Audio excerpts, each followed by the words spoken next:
Good evening. മാറ്റിനി ഫിലിമിലേക്ക് എല്ലാവർക്കും സ്വാഗതം. അതുപോലെ തിങ്കളാഴ്ച നമ്മുടെ സൈക്കോളജി ദിവസമാണ്. മനഃശാസ്ത്രപരമായ കാര്യങ്ങൾ ചിന്തിക്കാൻ പറ്റുന്ന ഒരു നല്ല ദിവസം, തിങ്കളാഴ്ച നല്ല ദിവസം. അപ്പൊ ഇന്ന് വളരെ മനോഹരമായ ഒരു വിഷയമാണ്. നമുക്ക് സ്വർഗം എന്ന് പറയുന്നത് എപ്പോഴും നമ്മൾ ആഗ്രഹിക്കുന്നതാണ്. അത് ഈ ലോകത്ത് തന്നെയാണ് എന്ന് നമ്മൾ പറയാറുണ്ട്. പക്ഷെ അവിടെ സ്വല്പം കൂടെ സ്പെഷ്യലൈസ്ഡ് ആയിട്ടൊരു വിജയരാമൻ സാറിന് നമ്മൾ കേൾക്കാൻ പോവുകയാണ്. വിവാഹം എന്നത് തന്നെയാണ് ആ സ്വർഗത്തിന്റെ ഏറ്റവും കൂടുതൽ പകിട്ടുണ്ടാക്കുന്നത്. ഇപ്പൊ pre and post marital psychological കോൺസെപ്റ്റില് ഏറ്റവും മനോഹരമായ ഒരു സെഷനായിട്ട് നമുക്ക് ഇതിനെ കാണാം. അപ്പൊ ഇന്ന് നമ്മളോട് സംസാരിക്കുന്നത് വിജയരാമൻ സാറാണ്. സാർ എറണാകുളം സ്വദേശിയാണ്, എരൂർ സ്വദേശിയാണ്.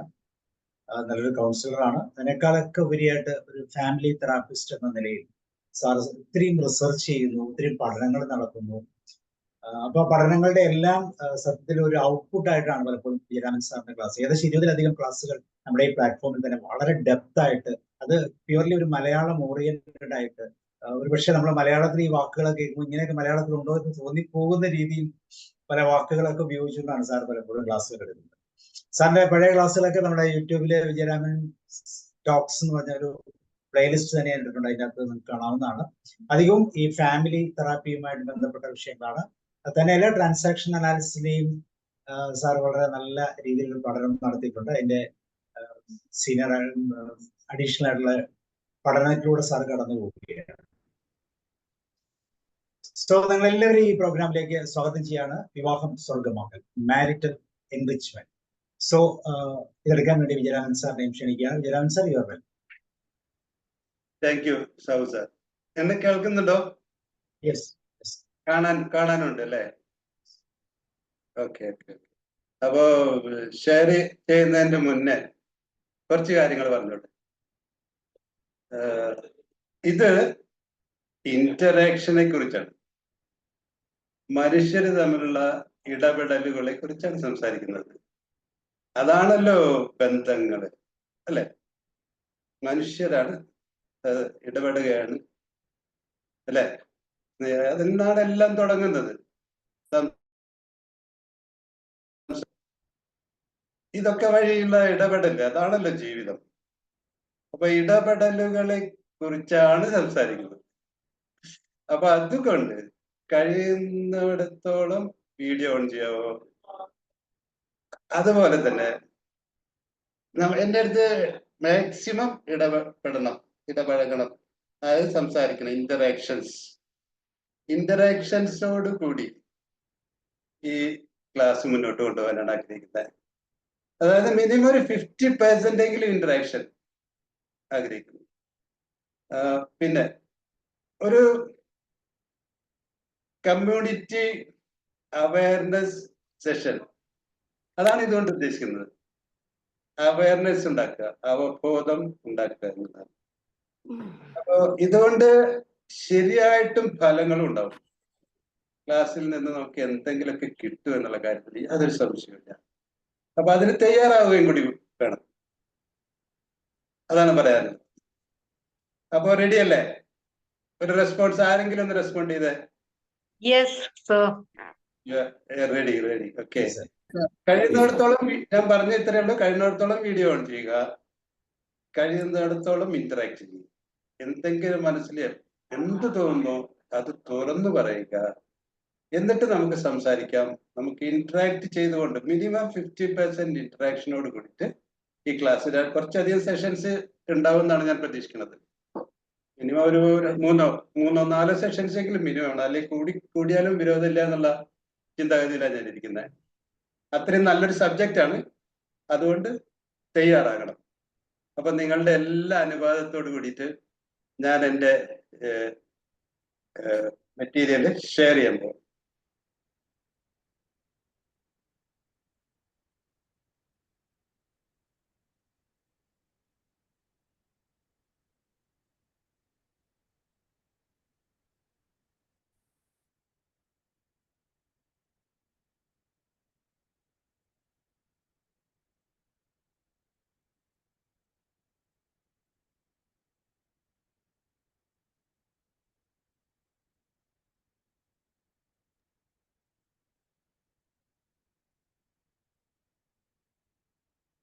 കാണുന്നുണ്ടോ? എന്തെങ്കിലും കാണുന്നുണ്ടോ സ്ക്രീൻ? ഇല്ല സാർ, ഷെയർ ആയില്ല. ഷെയറിംഗ് കൊടുക്കും. ഷെയർ ആയിട്ടില്ല. ഷെയർ സ്ക്രീൻ എന്ന് പറയുന്ന button. Okay okay okay.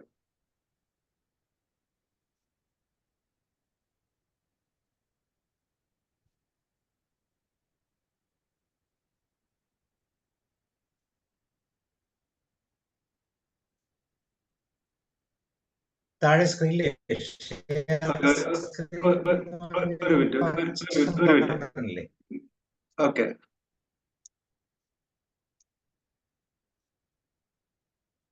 Okay.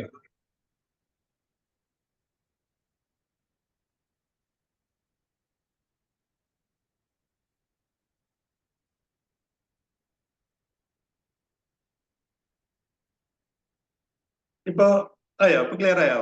വരുന്നുണ്ടോ?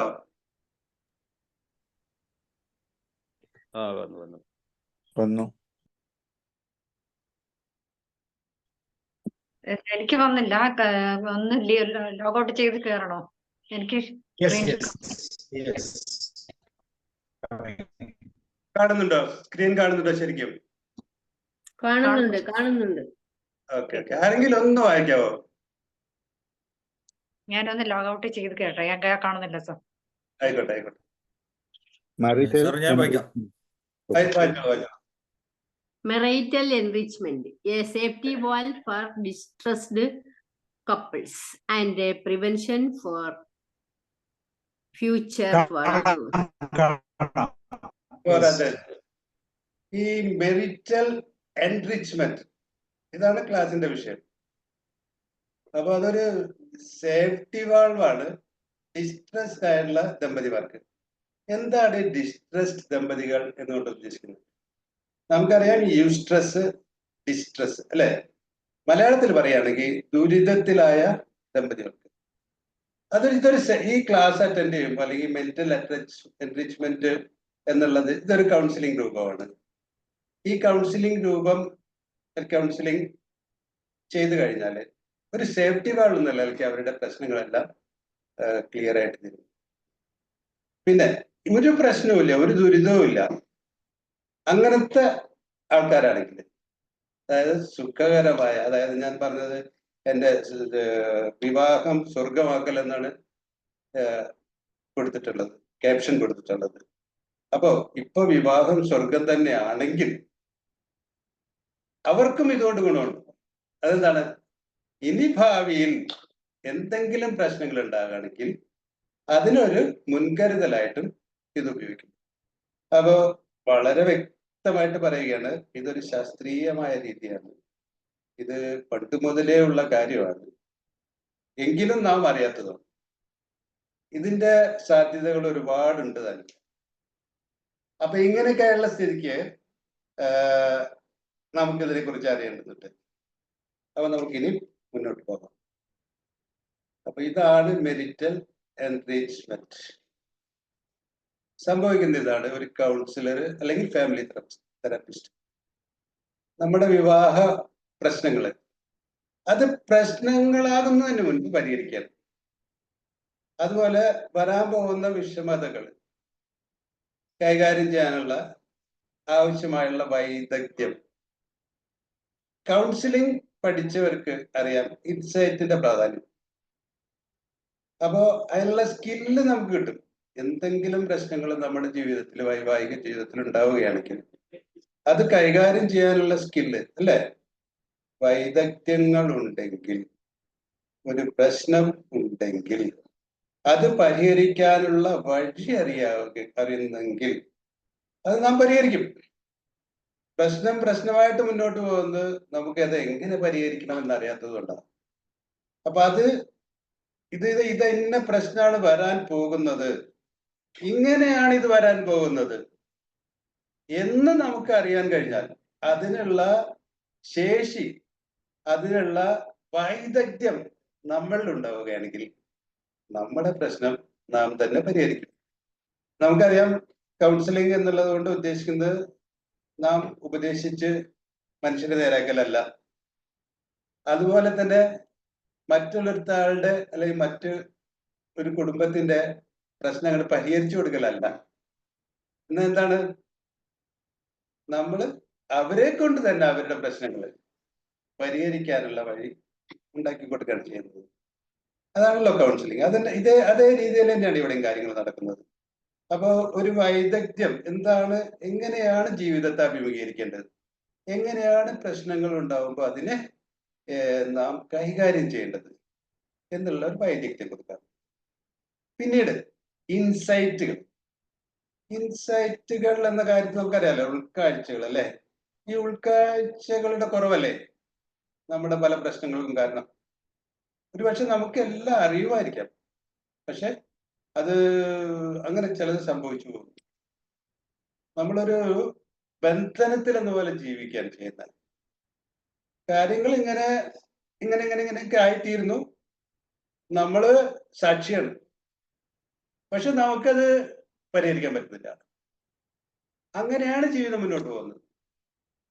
അപ്പോ അത് എങ്ങനെയാണ് ഇതിങ്ങനെയൊക്കെ സംഭവിക്കുന്നത് എന്നതിനൊരു ഇൻസൈറ്റ്, അത് സംഭവിക്കുന്നതിന്റെ മുൻപേ തന്നെ നമുക്ക് കിട്ടുകയാണെങ്കിൽ നാം അതിൽ നിന്ന് രക്ഷപ്രാപിക്കും. ഇതാണ് ഇവിടുത്തെ ഫിലോസഫി. നേരത്തെ ഞാൻ പറഞ്ഞ നേരത്തെ സ്ലൈഡിൽ പറഞ്ഞു, ഒന്നും കൂടി വ്യക്തമാക്കട്ടെ. അതായത്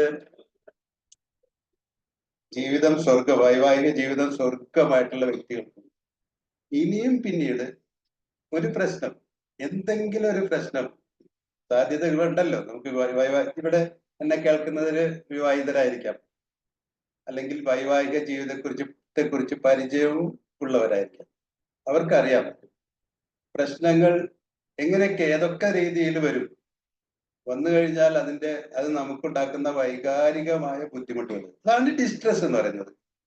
ഈ ഡിസ്ട്രെസ്സിന്റെ നമ്മുടെ ജീവിതത്തിലേക്ക് അത് ബാധിക്കുന്നത് വളരെ വളരെ ബുദ്ധിമുട്ടിലാണ്. നമുക്കറിയാം ഒരു വൈവാഹിക ഇന്നത്തെ കാലത്ത് എന്താണ് സംഭവിച്ചുകൊണ്ടിരിക്കുന്നത്.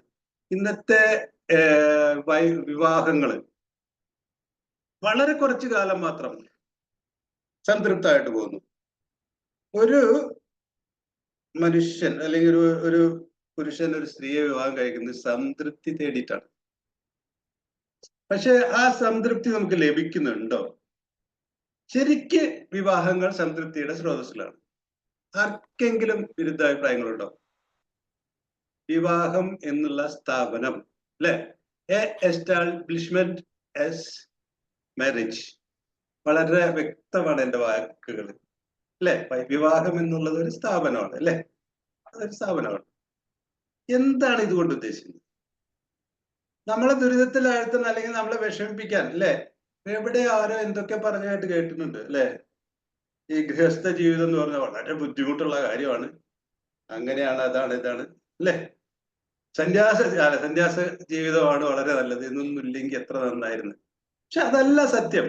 അത് വെറും ഒരു എസ്കേപ്പിസ്റ്റ് ടെൻഡൻസ് ആണ്. വിവാഹം എന്നുള്ളത് സംതൃപ്തിദായകമാണ്. ആർക്കെങ്കിലും എതിരഭിപ്രായം ഒന്ന് റെസ്പോണ്ട് ചെയ്തേ. എന്താണ് വിവാഹം എന്നുള്ള സ്ഥാപനത്തെ കൊണ്ട് ഉദ്ദേശിക്കുന്നത്? എതിരഭിപ്രായം ഇല്ല. എന്താ പറഞ്ഞാല് പുരുഷൻ സ്ത്രീയെ പ്രാപിക്കുമ്പോ എല്ലാം ഉണർത്തിക്കൊണ്ട് വേണം ചെയ്യാൻ വേണ്ടിയിട്ട്. അതിനുശേഷം മാത്രമേ പ്രാപിക്കാൻ പാടുള്ളൂ. ഇവിടെ സംഭവിക്കുന്നത് അധികം വീടുകളിലും പാല് കുടിക്കുന്ന കുട്ടി ഉണ്ടെങ്കിൽ ആ കുട്ടീനെ പാല് കൊടുത്തിട്ട് ഇങ്ങനെ ഉറങ്ങിയിട്ടുണ്ടാവും ഭാര്യ. അപ്പം ഭർത്താവ് കുറെ ലേറ്റ് ആയിരിക്കും വരിക. ഇവൻ വന്ന ഉടനെ ഇവളെ ഉണർത്തിക്കൊണ്ടായിരിക്കും പ്രാപിക്കുന്നത്. അതാ സംഭവിക്കുന്നത്. ശരിക്കും അവരുടെ വികാരങ്ങളെ ഉണർത്തിക്കൊണ്ടല്ല ചെയ്യുന്നത്. അപ്പൊ അവിടെ സംഭവം കുറച്ച് കാര്യമായിട്ട് ഇടപെടലുകളും അവരുടെ വർത്താനത്തിലുള്ള ഇതൊക്കെ തുടങ്ങും. സാറ് പറഞ്ഞ കറക്റ്റ് ആണ്. വീഡിയോ ഓൺ ചെയ്തിട്ടുണ്ടോ? വീഡിയോ ഓൺ ചെയ്തിട്ടുണ്ട് സാറേ, കാണുന്നില്ലേ? രമാവതി മാം അല്ലേ സംസാരിച്ചത്? രമാവതി. ഓക്കെ രമാവതി മാം, അത് ശരി തന്നെയാണ്. ഇതൊരു ഘടകമാണ്, വൈവാഹിക ജീവിതത്തിലെ ഒരു ഘടകമാണ് മാം പ്രത്യേകിച്ച് പറഞ്ഞത്. ഒരു പ്രധാനപ്പെട്ട ഘടകം. ഒരു ഘടകം എന്ന് പറഞ്ഞാൽ വളരെ പ്രധാനപ്പെട്ട ഘടകം തന്നെയാണ്. അതെ, വളരെ വളരെ വളരെ പ്രധാനപ്പെട്ട ഒരു ഘടകം തന്നെയാണ്. പക്ഷെ അത് മാത്രം പോരാ. അത് മാത്രമല്ല വിവാഹം കൊണ്ടുള്ള ഉദ്ദേശം. വിവാഹം എന്നുള്ള സ്ഥാപനത്തിന്റെ ഉദ്ദേശം അത് മാത്രമല്ല, വേറെയും പല ഘടകങ്ങളുണ്ട്. വൈവാഹിക ജീവിതത്തിൽ ഡിസ്ട്രെസ് ഉണ്ടാക്കുന്ന പല ഘടകങ്ങൾ വേറെയുണ്ട്. പക്ഷെ ഇത് വളരെ പ്രധാനപ്പെട്ട കാര്യമാണ്. ഈ സെക്ഷൽ എൻറിച്ച്മെന്റ്, മെരിറ്റൽ എൻറിച്ച്മെന്റിന്റെ ഒരു ഘടകമാണ് സെക്ഷൽ എൻറിച്ച്മെന്റ് എന്ന് തന്നെയാണ് പറയാം. അതൊരു വേറൊരു സബ്ജക്ട് തന്നെയാണ്. എങ്കിൽ കൂടിയിട്ട് മെരിറ്റൽ എൻറിച്ച്മെന്റിൽ വേറെ കുറേ ഘടകങ്ങൾ വേറെ. അപ്പോ സംതൃപ്തിയുടെ ഒരു സ്രോതസ്സാണ് വിവാഹം എന്നുള്ളത് ആത്മാർത്ഥതയോട് കൂടിയിട്ട് എല്ലാവർക്കും പറയാൻ പറ്റുമോ? ചോദ്യം വളരെ ക്ലിയർ ആണ്. വിവാഹം കഴിച്ചു ഇത്രയും കൊല്ലം അല്ലേ? നമ്മൾ ഫേസ്ബുക്കില് നവമാധ്യമങ്ങളിലെല്ലാം വിവാഹ വാർഷികം അല്ലെ, ഡയമണ്ട് ജൂബിലി അല്ലേ, രജത ജൂബിലി അല്ലെ, സിൽവർ ജൂബിലി. അതെ അതെ അതെ. ഇതൊക്കെ നമ്മൾ എഴുതിയിട്ട് വലിയ കാര്യത്തില് നമ്മുടെ ഏറ്റവും നല്ല നിമിഷങ്ങളെ ക്യാമറ കൊണ്ട് ഒപ്പിയെടുത്തിട്ട് വേണമെന്ന് വെച്ചിട്ട് ആഘോഷങ്ങളൊക്കെ നടത്തി നമ്മൾ പ്രദർശിപ്പിക്കും. ശരിയല്ലേ? യാഥാർത്ഥ്യത്തിലുള്ള ജീവിതം, വൈവാഹിക ജീവിതം എങ്ങനെ? നമ്മൾ സാധാരണയായിട്ട് നമ്മൾ ഈ ഉദ്ദേശിക്കുന്ന സംതൃപ്തി എന്ന് പറയുന്നുണ്ടെങ്കിലും അതിന്റെ ബേസ് വരുന്നത് പരസ്പര വിശ്വാസമാണ്.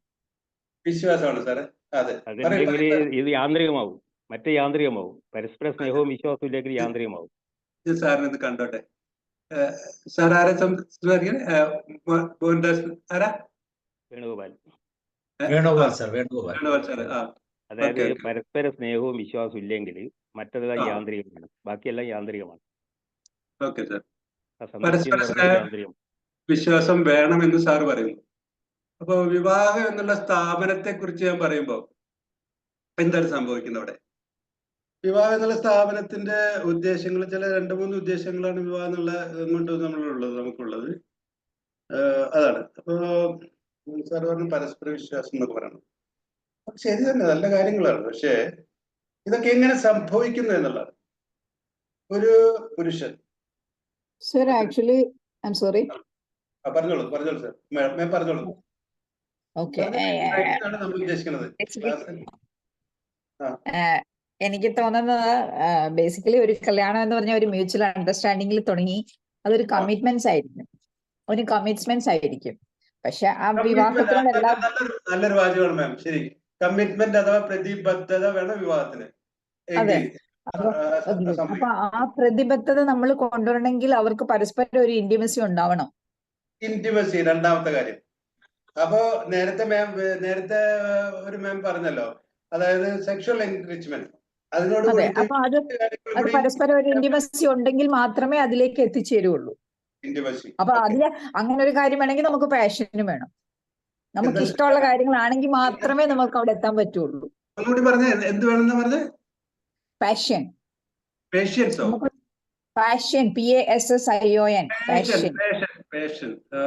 പാഷൻ ആർക്ക് വേണം? അതായത് നമ്മൾക്കിപ്പോ ഒരു കാര്യത്തിലേക്ക് എത്തിച്ചേരണം അല്ലെങ്കിൽ ഒരു കാര്യം ചെയ്യണമെങ്കിൽ നമ്മൾക്ക് എങ്ങനെ കമ്മിറ്റ്മെന്റ്സ് ഉണ്ടോ അതുപോലെ തന്നെ നമ്മൾക്ക് അതിനോട് യോജിച്ച ആ കാര്യം ഒരു പാഷൻ. മലയാളം എന്താ പറയുക പാഷന്? പാഷന് മലയാളം എന്ന് പറഞ്ഞിട്ടുണ്ടെങ്കിൽ അഭിലാഷമാണ്. അതായത് അദമ്യമായുള്ള ആഗ്രഹം. അത് അങ്ങനെ വന്നെങ്കിൽ നമുക്കൊരു ഇന്റിമസി ഉണ്ടെങ്കിൽ നമുക്ക് ആ പാഷൻ ഉണ്ടായിത്തീരുള്ളൂ. അങ്ങനെ വന്നെങ്കിൽ നമ്മളൊരു കമ്മിറ്റ്മെന്റ് ഒരു ഇതിലേക്ക് എത്തുകയുള്ളൂ എന്നുള്ളതാണ് എനിക്ക് തോന്നുന്നത്. മാം പറഞ്ഞതില് 2 കാര്യത്തിനോട് ഞാൻ പരിപൂർണമായിട്ട് യോജിക്കുന്നു. ഒന്ന് കമ്മിറ്റ്മെന്റ് വേണം, അതുപോലെ തന്നെ ഇന്റിമസി വേണം. പക്ഷേ സിൻസിയർ ലവ്, ആത്മാർത്ഥതയോട് കൂടിയിട്ടുള്ള, അതാണ് ഞാൻ ഉദ്ദേശിച്ച പാഷൻ. പാഷൻ എന്ന് പറഞ്ഞാൽ ഞാൻ ഉദ്ദേശിച്ച അങ്ങനെ തന്നെ പരസ്പരം ഒരു ഫെയ്ത്ത് പരസ്പരമുള്ള പാഷനാണോ?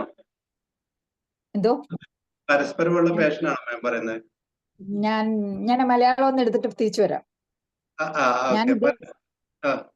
ഞാൻ ഉദ്ദേശിക്കുന്നത് മാം പറഞ്ഞത് പരസ്പരമുള്ള അഭിലാഷം, അതുപോലെ പരസ്പരമുള്ള സ്നേഹം, ഇതൊക്കെ വേണമെന്നാണ് മാം പറഞ്ഞത് അല്ലെ? നമുക്ക് എതിരഭിപ്രായങ്ങളൊന്നുമില്ല. പക്ഷെ അതൊക്കെ ഈ വിവാഹം എന്നുള്ള സ്ഥാപനത്തിൽ കൂടെ എങ്ങനെ സമ്പാദിക്കുന്നു എന്നുള്ളതാണ് ഞാൻ ചോദിക്കുന്നത്. എന്റെ വിഷയം അതാണ്. അപ്പൊ ഇതൊക്കെ ആശയപരമായിട്ടുള്ള പ്രസ്താവനകളാണ്. ഇവിടെ ഇപ്പോ സംഭവിക്കുന്നത് എന്താണെന്നുള്ളതാണ് ചോദ്യം. സംഭവിക്കുന്ന ഒരു പുരുഷന് സ്ത്രീയെ വിവാഹം കഴിക്കുന്നു. പുരുഷൻ എന്നുള്ള ഈ എൻറ്റൈറ്റി, പുരുഷനും സ്ത്രീയും തമ്മിൽ വളരെ വ്യത്യസ്തമായുള്ള ഒരു രണ്ട് എൻറ്റൈറ്റികളാണ്. അതായത് ഒരുപാട് വ്യത്യസ്തതകളുണ്ട്, ശാരീരികമായിട്ട്, വൈകാരികമായിട്ട്. സർ, അതാണ് ഞാൻ പറയാൻ ഉദ്ദേശിച്ചത്. ശരിയാണ്. പാഷൻ എന്ന് പറഞ്ഞാൽ വികാരാധീനമായ വൈകാരികമായ വൈകാരികമായ കമ്മ്യൂണിക്കേഷൻ വേണമെന്നാണ് കമ്മ്യൂണിക്കേഷൻ ഉദ്ദേശിക്കുന്നത് മാം. അതെ, കമ്മ്യൂണിക്കേഷൻ ഒരു അഫക്ഷനേറ്റ് ആയിരിക്കണം. പരസ്പരം അങ്ങോട്ടും ഇങ്ങോട്ടും പറയുന്ന മ്യൂച്വൽ അണ്ടർസ്റ്റാൻഡിങ് ഉണ്ടായിരിക്കണം. മിസ്അണ്ടർസ്റ്റാൻഡിങ് പോകാതെ ഒരാൾ പറഞ്ഞ ശേഷം അതിലേക്ക് വിശ്വാസപൂർവ്വം നമ്മൾ അതിനെ അക്സെപ്റ്റ് ചെയ്യാവുന്നതാണെങ്കിൽ അങ്ങനെ ചെയ്യുക. ഒരാൾ പറഞ്ഞ ശേഷം അതിനെ ചിലപ്പോൾ താമസിച്ചായിരിക്കും വന്നത്, പറഞ്ഞിട്ടായിരിക്കും പോയത്. ഓക്കെ, ഞാൻ വരും, നീ റെഡി ആയിട്ട് നിൽക്ക്. ചിലപ്പോ വരുന്ന വഴിക്ക് വണ്ടി കേടായതാവാം. അത് ഒരാൾ ശരിക്കുമാണ് പറയുന്നത്. അതൊരു ഫെയ്ത്ത് ആണെങ്കിൽ കുറെ കഴിയുമ്പോൾ മനസ്സിലാവും ഇവൻ ശരിക്കും ഉള്ളതാണോ പറഞ്ഞത്, ചുമ്മാ വണ്ടി വലുതാണെന്ന് പറഞ്ഞതാണോ, ബ്രേക്ക് ഡൗൺ ആയോ എന്നറിയാൻ സാധിക്കും. അപ്പൊ അതാണ് ആ ഇന്റിമസിയിൽ ഉണ്ടാവുന്ന വേറൊരു വൈകാരികമായിട്ടുള്ള ഒരു ബന്ധം. അപ്പൊ ഒരാളൊരു ഭാര്യയോടൊരു കമ്മിറ്റ്മെന്റ്സ് ചെയ്തു, ഓക്കെ നീ ഞാൻ വൈകിട്ട് വരാം, നമുക്ക് വെളിയിൽ പോകാം, കുട്ടികളൊക്കെ കൊണ്ടുവന്ന് വെളിയിൽ പോയിട്ട് വരാം എന്നൊരു കാര്യം പറഞ്ഞിട്ടുണ്ടെങ്കിൽ, അപ്പൊ ആള് വരുമ്പോ ലേറ്റ് ആണെങ്കിൽ ആ ഭാര്യ ഇങ്ങനെ വടിയും പിടിച്ചോണ്ട് നിൽക്കാതെ എന്താ ലേറ്റ് ആയതെന്ന് പറഞ്ഞ് നിൽക്കാതെ വരുമ്പോഴേ എന്താ കാര്യം എന്നുള്ളത് ചോദിക്കാൻ ഒരു ശാലം വെള്ളമൊക്കെ കൊടുത്ത് ഇരുന്ന് കഴിഞ്ഞിട്ട് ചോദിക്കാൻ പറ്റുമോ എന്ത് പറ്റി ഇന്ന് താമസിച്ചേ എന്ന് ചോദിച്ചു കഴിഞ്ഞാല് ആ ആങ്കർ വരുന്നതിനെയൊക്കെ മാറ്റി നമുക്കൊരു മ്യൂച്വൽ അണ്ടർസ്റ്റാൻഡിങ്ങിലൂടെ ഫാമിലി കൊണ്ടുപോകാൻ പറ്റിയേക്കും. മാം പറഞ്ഞ 3 കാര്യങ്ങളാണ് മാം പറഞ്ഞത്. ഒന്ന്, ഏറ്റവും പ്രധാനമായിട്ട് ഞാൻ എടുക്കുന്നത് അവസാനം പറഞ്ഞ കാര്യം ആശയവിനിമയം. ആശയവിനിമയത്തിൽ മാം അഫക്റ്റീവ് കമ്മ്യൂണിക്കേഷൻ, അതായത് വൈകാരികമായ സംഭാഷണത്തെ കുറിച്ച് മാത്രമാണ് പറഞ്ഞത്. അത് മാത്രമല്ല ആശയവിനിമയം, നമ്മൾ ക്ലാസ് പുരോഗമിച്ചു വരുമ്പോൾ നമുക്ക് വ്യക്തമായിട്ട് മനസ്സിലാവും. ഭാര്യ ഭർത്താക്കന്മാർ തമ്മിലുള്ള ആശയവിനിമയത്തിൽ എഫക്റ്റീവായിട്ടുള്ളതും വേണം, നോൺ എഫക്റ്റീവായിട്ടും സംസാരിക്കാൻ പറ്റണം. എപ്പോഴും വൈകാരികമായിട്ട് സംസാരിക്കല്ലാതെ തന്നെ നമ്മളൊരു അത് നമ്മൾ ക്ലാസ് പുരോഗമിക്കുമ്പോൾ നമുക്കത് ആശയവിനിമയം. മാം എന്തായാലും മാം വളരെ നന്നായിട്ട് കോൺട്രിബ്യൂട്ട് ചെയ്തു. മാം പറഞ്ഞില്ല ഏറ്റവും പ്രധാനപ്പെട്ട കാര്യം ആശയവിനിമയം, അതാണ് ഏറ്റവും പ്രധാനം ഉള്ളത്. പിന്നെ രണ്ടാമതായിട്ട് മാം പറഞ്ഞത് പരസ്പരം വിശ്വാസവും താല്പര്യം ഉണ്ടെങ്കിൽ ഒന്നിനൊരു തടസ്സം ഉണ്ടാവില്ല, കാര്യങ്ങളും പൂർണ്ണമായി നടക്കുക. പറയും പറഞ്ഞു തരാൻ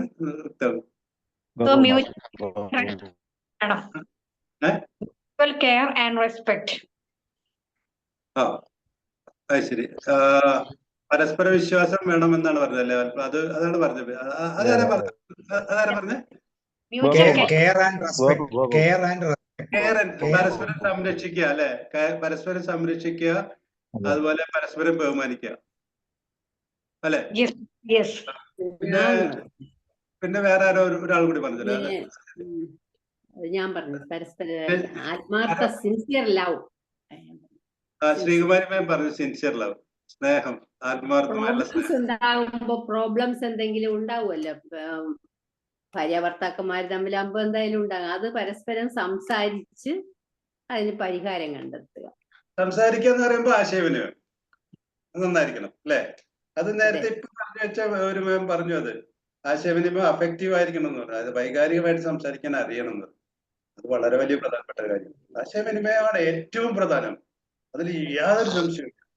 ആശയവിനിമയത്തിലെ പ്രോബ്ലംസ് വളരെ വലിയ പ്രോബ്ലംസ് ആണ്, അത് കറക്റ്റ് തന്നെയാണ്, അത് യാതൊരു സംശയമില്ല. പിന്നെ സ്നേഹം എന്നൊക്കെ പറയുമ്പോൾ അബ്സല്യൂട്ട് ആയിട്ടുള്ള ചില കാര്യങ്ങൾ, പ്രസ്താവനകൾ നമ്മൾ നടത്തുന്നത് മാത്രമേ ഉള്ളൂ.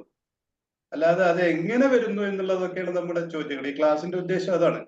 ഈ സ്നേഹം എന്നൊക്കെ പറയുമ്പോൾ അത് പറയാൻ കൊള്ളും, വളരെ നന്നായിട്ട് പറയാൻ കൊള്ളും. അത് നമ്മളോട് കുറച്ചും കൂടി നന്നാക്കിയ പ്രേമം എന്നൊക്കെ ആക്കി പറഞ്ഞാലും അതിലൊക്കെ ഒരു ചന്തമുണ്ട്. പക്ഷെ വീണ്ടും ആവർത്തിക്കുന്നു, 2 വളരെയേറെ വ്യത്യസ്തമായിട്ടുള്ള എൻറ്റൈറ്റികൾ, അതായത് പുരുഷൻ സ്ത്രീ, വൈകാരികമായും ശാരീരികമായും മാനസികമായും വളരെയേറെ വ്യത്യസ്തമായിട്ടുള്ള 2 വ്യക്തികൾ ഒന്നിക്കുകയാണ് ഇവിടെ ചെയ്യുന്നത്. അതിലെ ഇന്റിമസിയെ കുറിച്ചൊക്കെയാണ് മാം പറഞ്ഞത്. ഇതൊക്കെ എങ്ങനെ കൈവരിക്കാൻ പറ്റും? ഇത് കൈവരിക്കുന്നതിൽ എവിടെയാണ് പിശകുകൾ വരുന്നത്? ഇതൊക്കെയാണ് ചോദ്യം.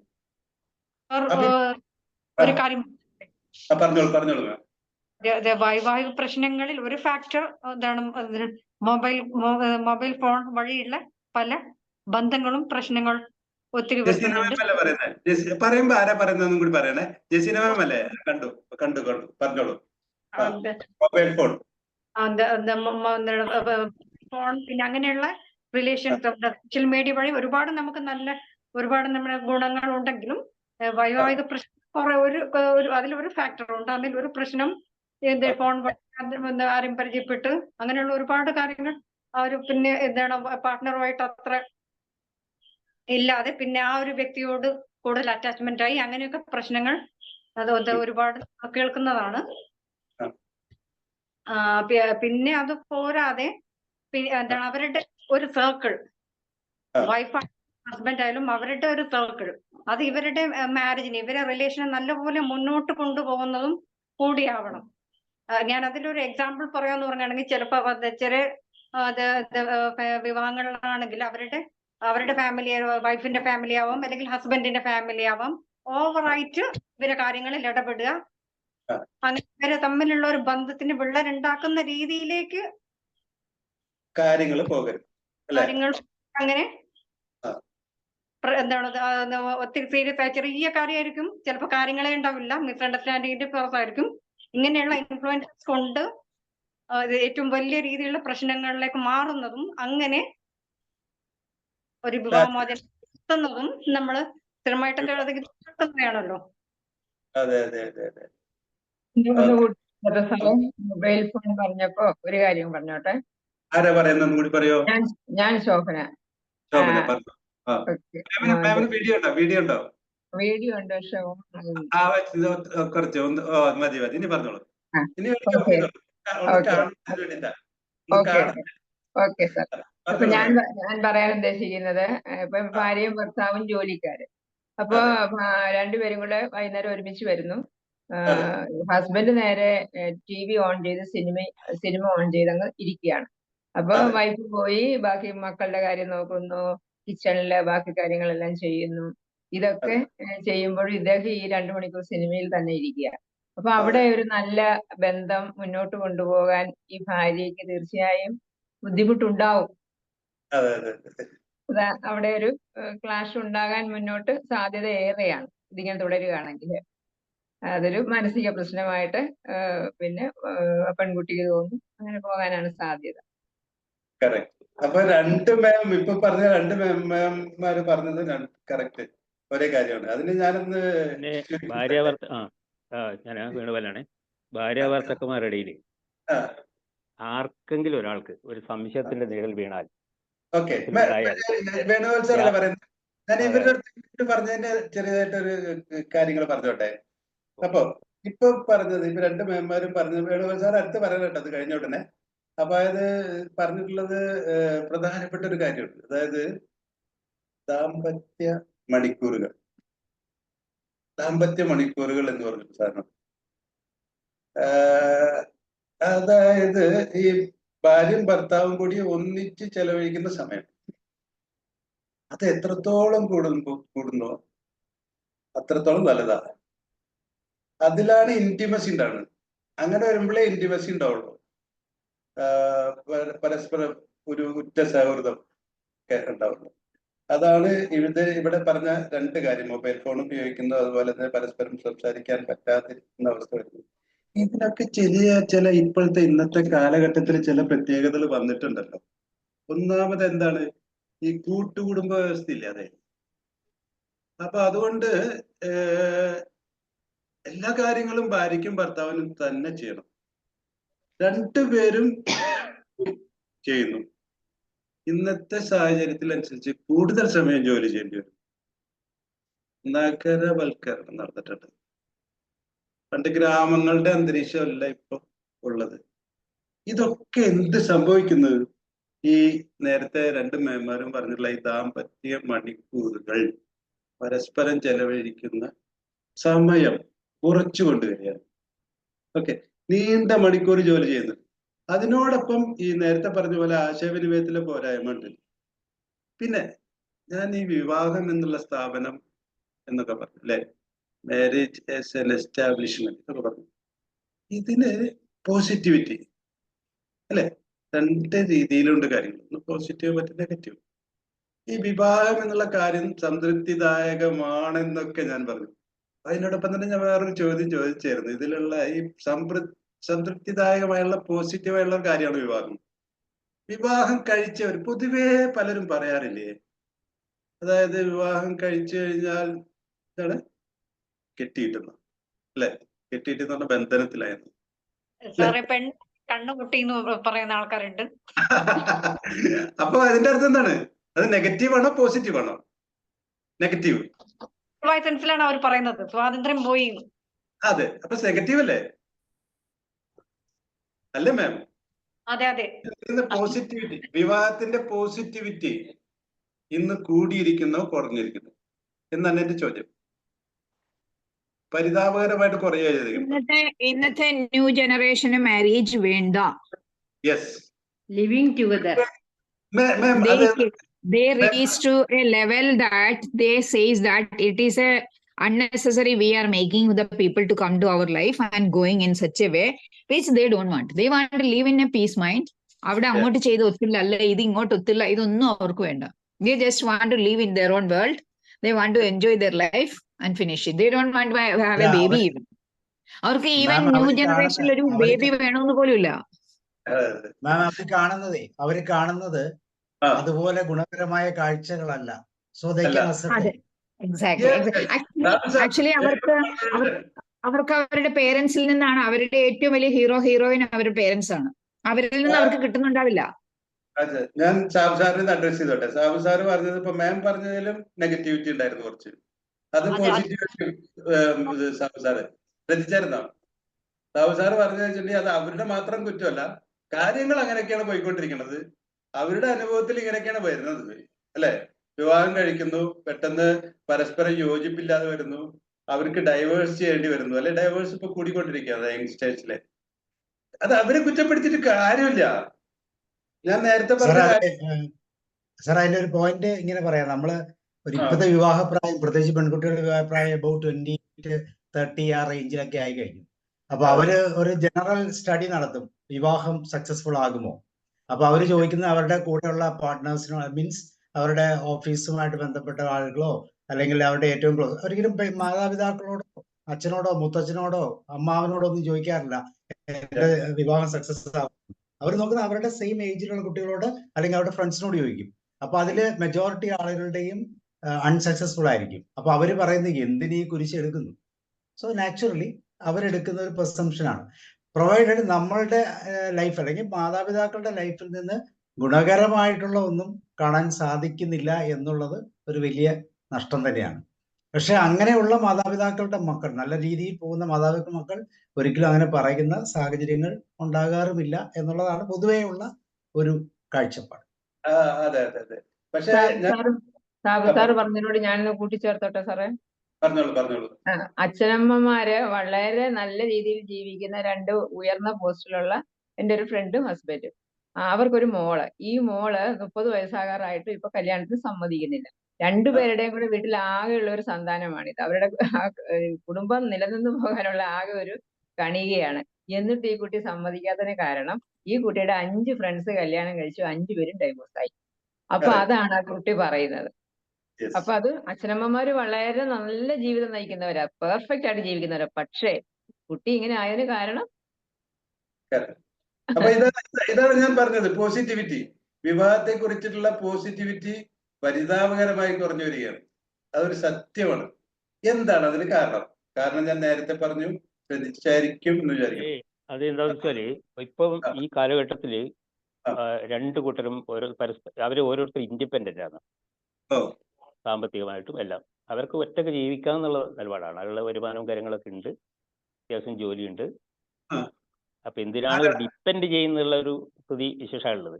പക്ഷെ എനിക്ക് ഒരു അഭിപ്രായം അതെ വേണുഗോപാൽ സാർ നേരത്തെ സാർ പറഞ്ഞിട്ടുണ്ടായിരുന്നു വേറെ കാര്യങ്ങൾ പറയാനുള്ള ഒരു കാര്യങ്ങൾ അത് ഞാൻ പറയട്ടെ. വ്യത്യസ്തമായിട്ടുള്ളതാണ്, പറഞ്ഞോളൂ. അതെ ഞാനെന്താ പറയുന്നത്, ഞാൻ നേരത്തെ കാര്യം എന്താ വെച്ചാൽ ഓർക്കുന്നില്ലേ ഇപ്പൊ. ഇത് പറയാം. അതായത് ഈ ഞാൻ ഉദ്ദേശിക്കുന്നത് വെച്ചാൽ ഈ വിവാഹം എന്ന സംവിധാനം കൊണ്ടുവന്നത് തന്നെ ദാമ്പത്യ ജീവിതത്തിന് ഒരു അടുക്കും ചിട്ട ഒരു ചട്ടക്കൂട് ഉണ്ടാക്കാൻ വേണ്ടിയിട്ടാണ് സംഭവം അങ്ങനെ ചെയ്തത്.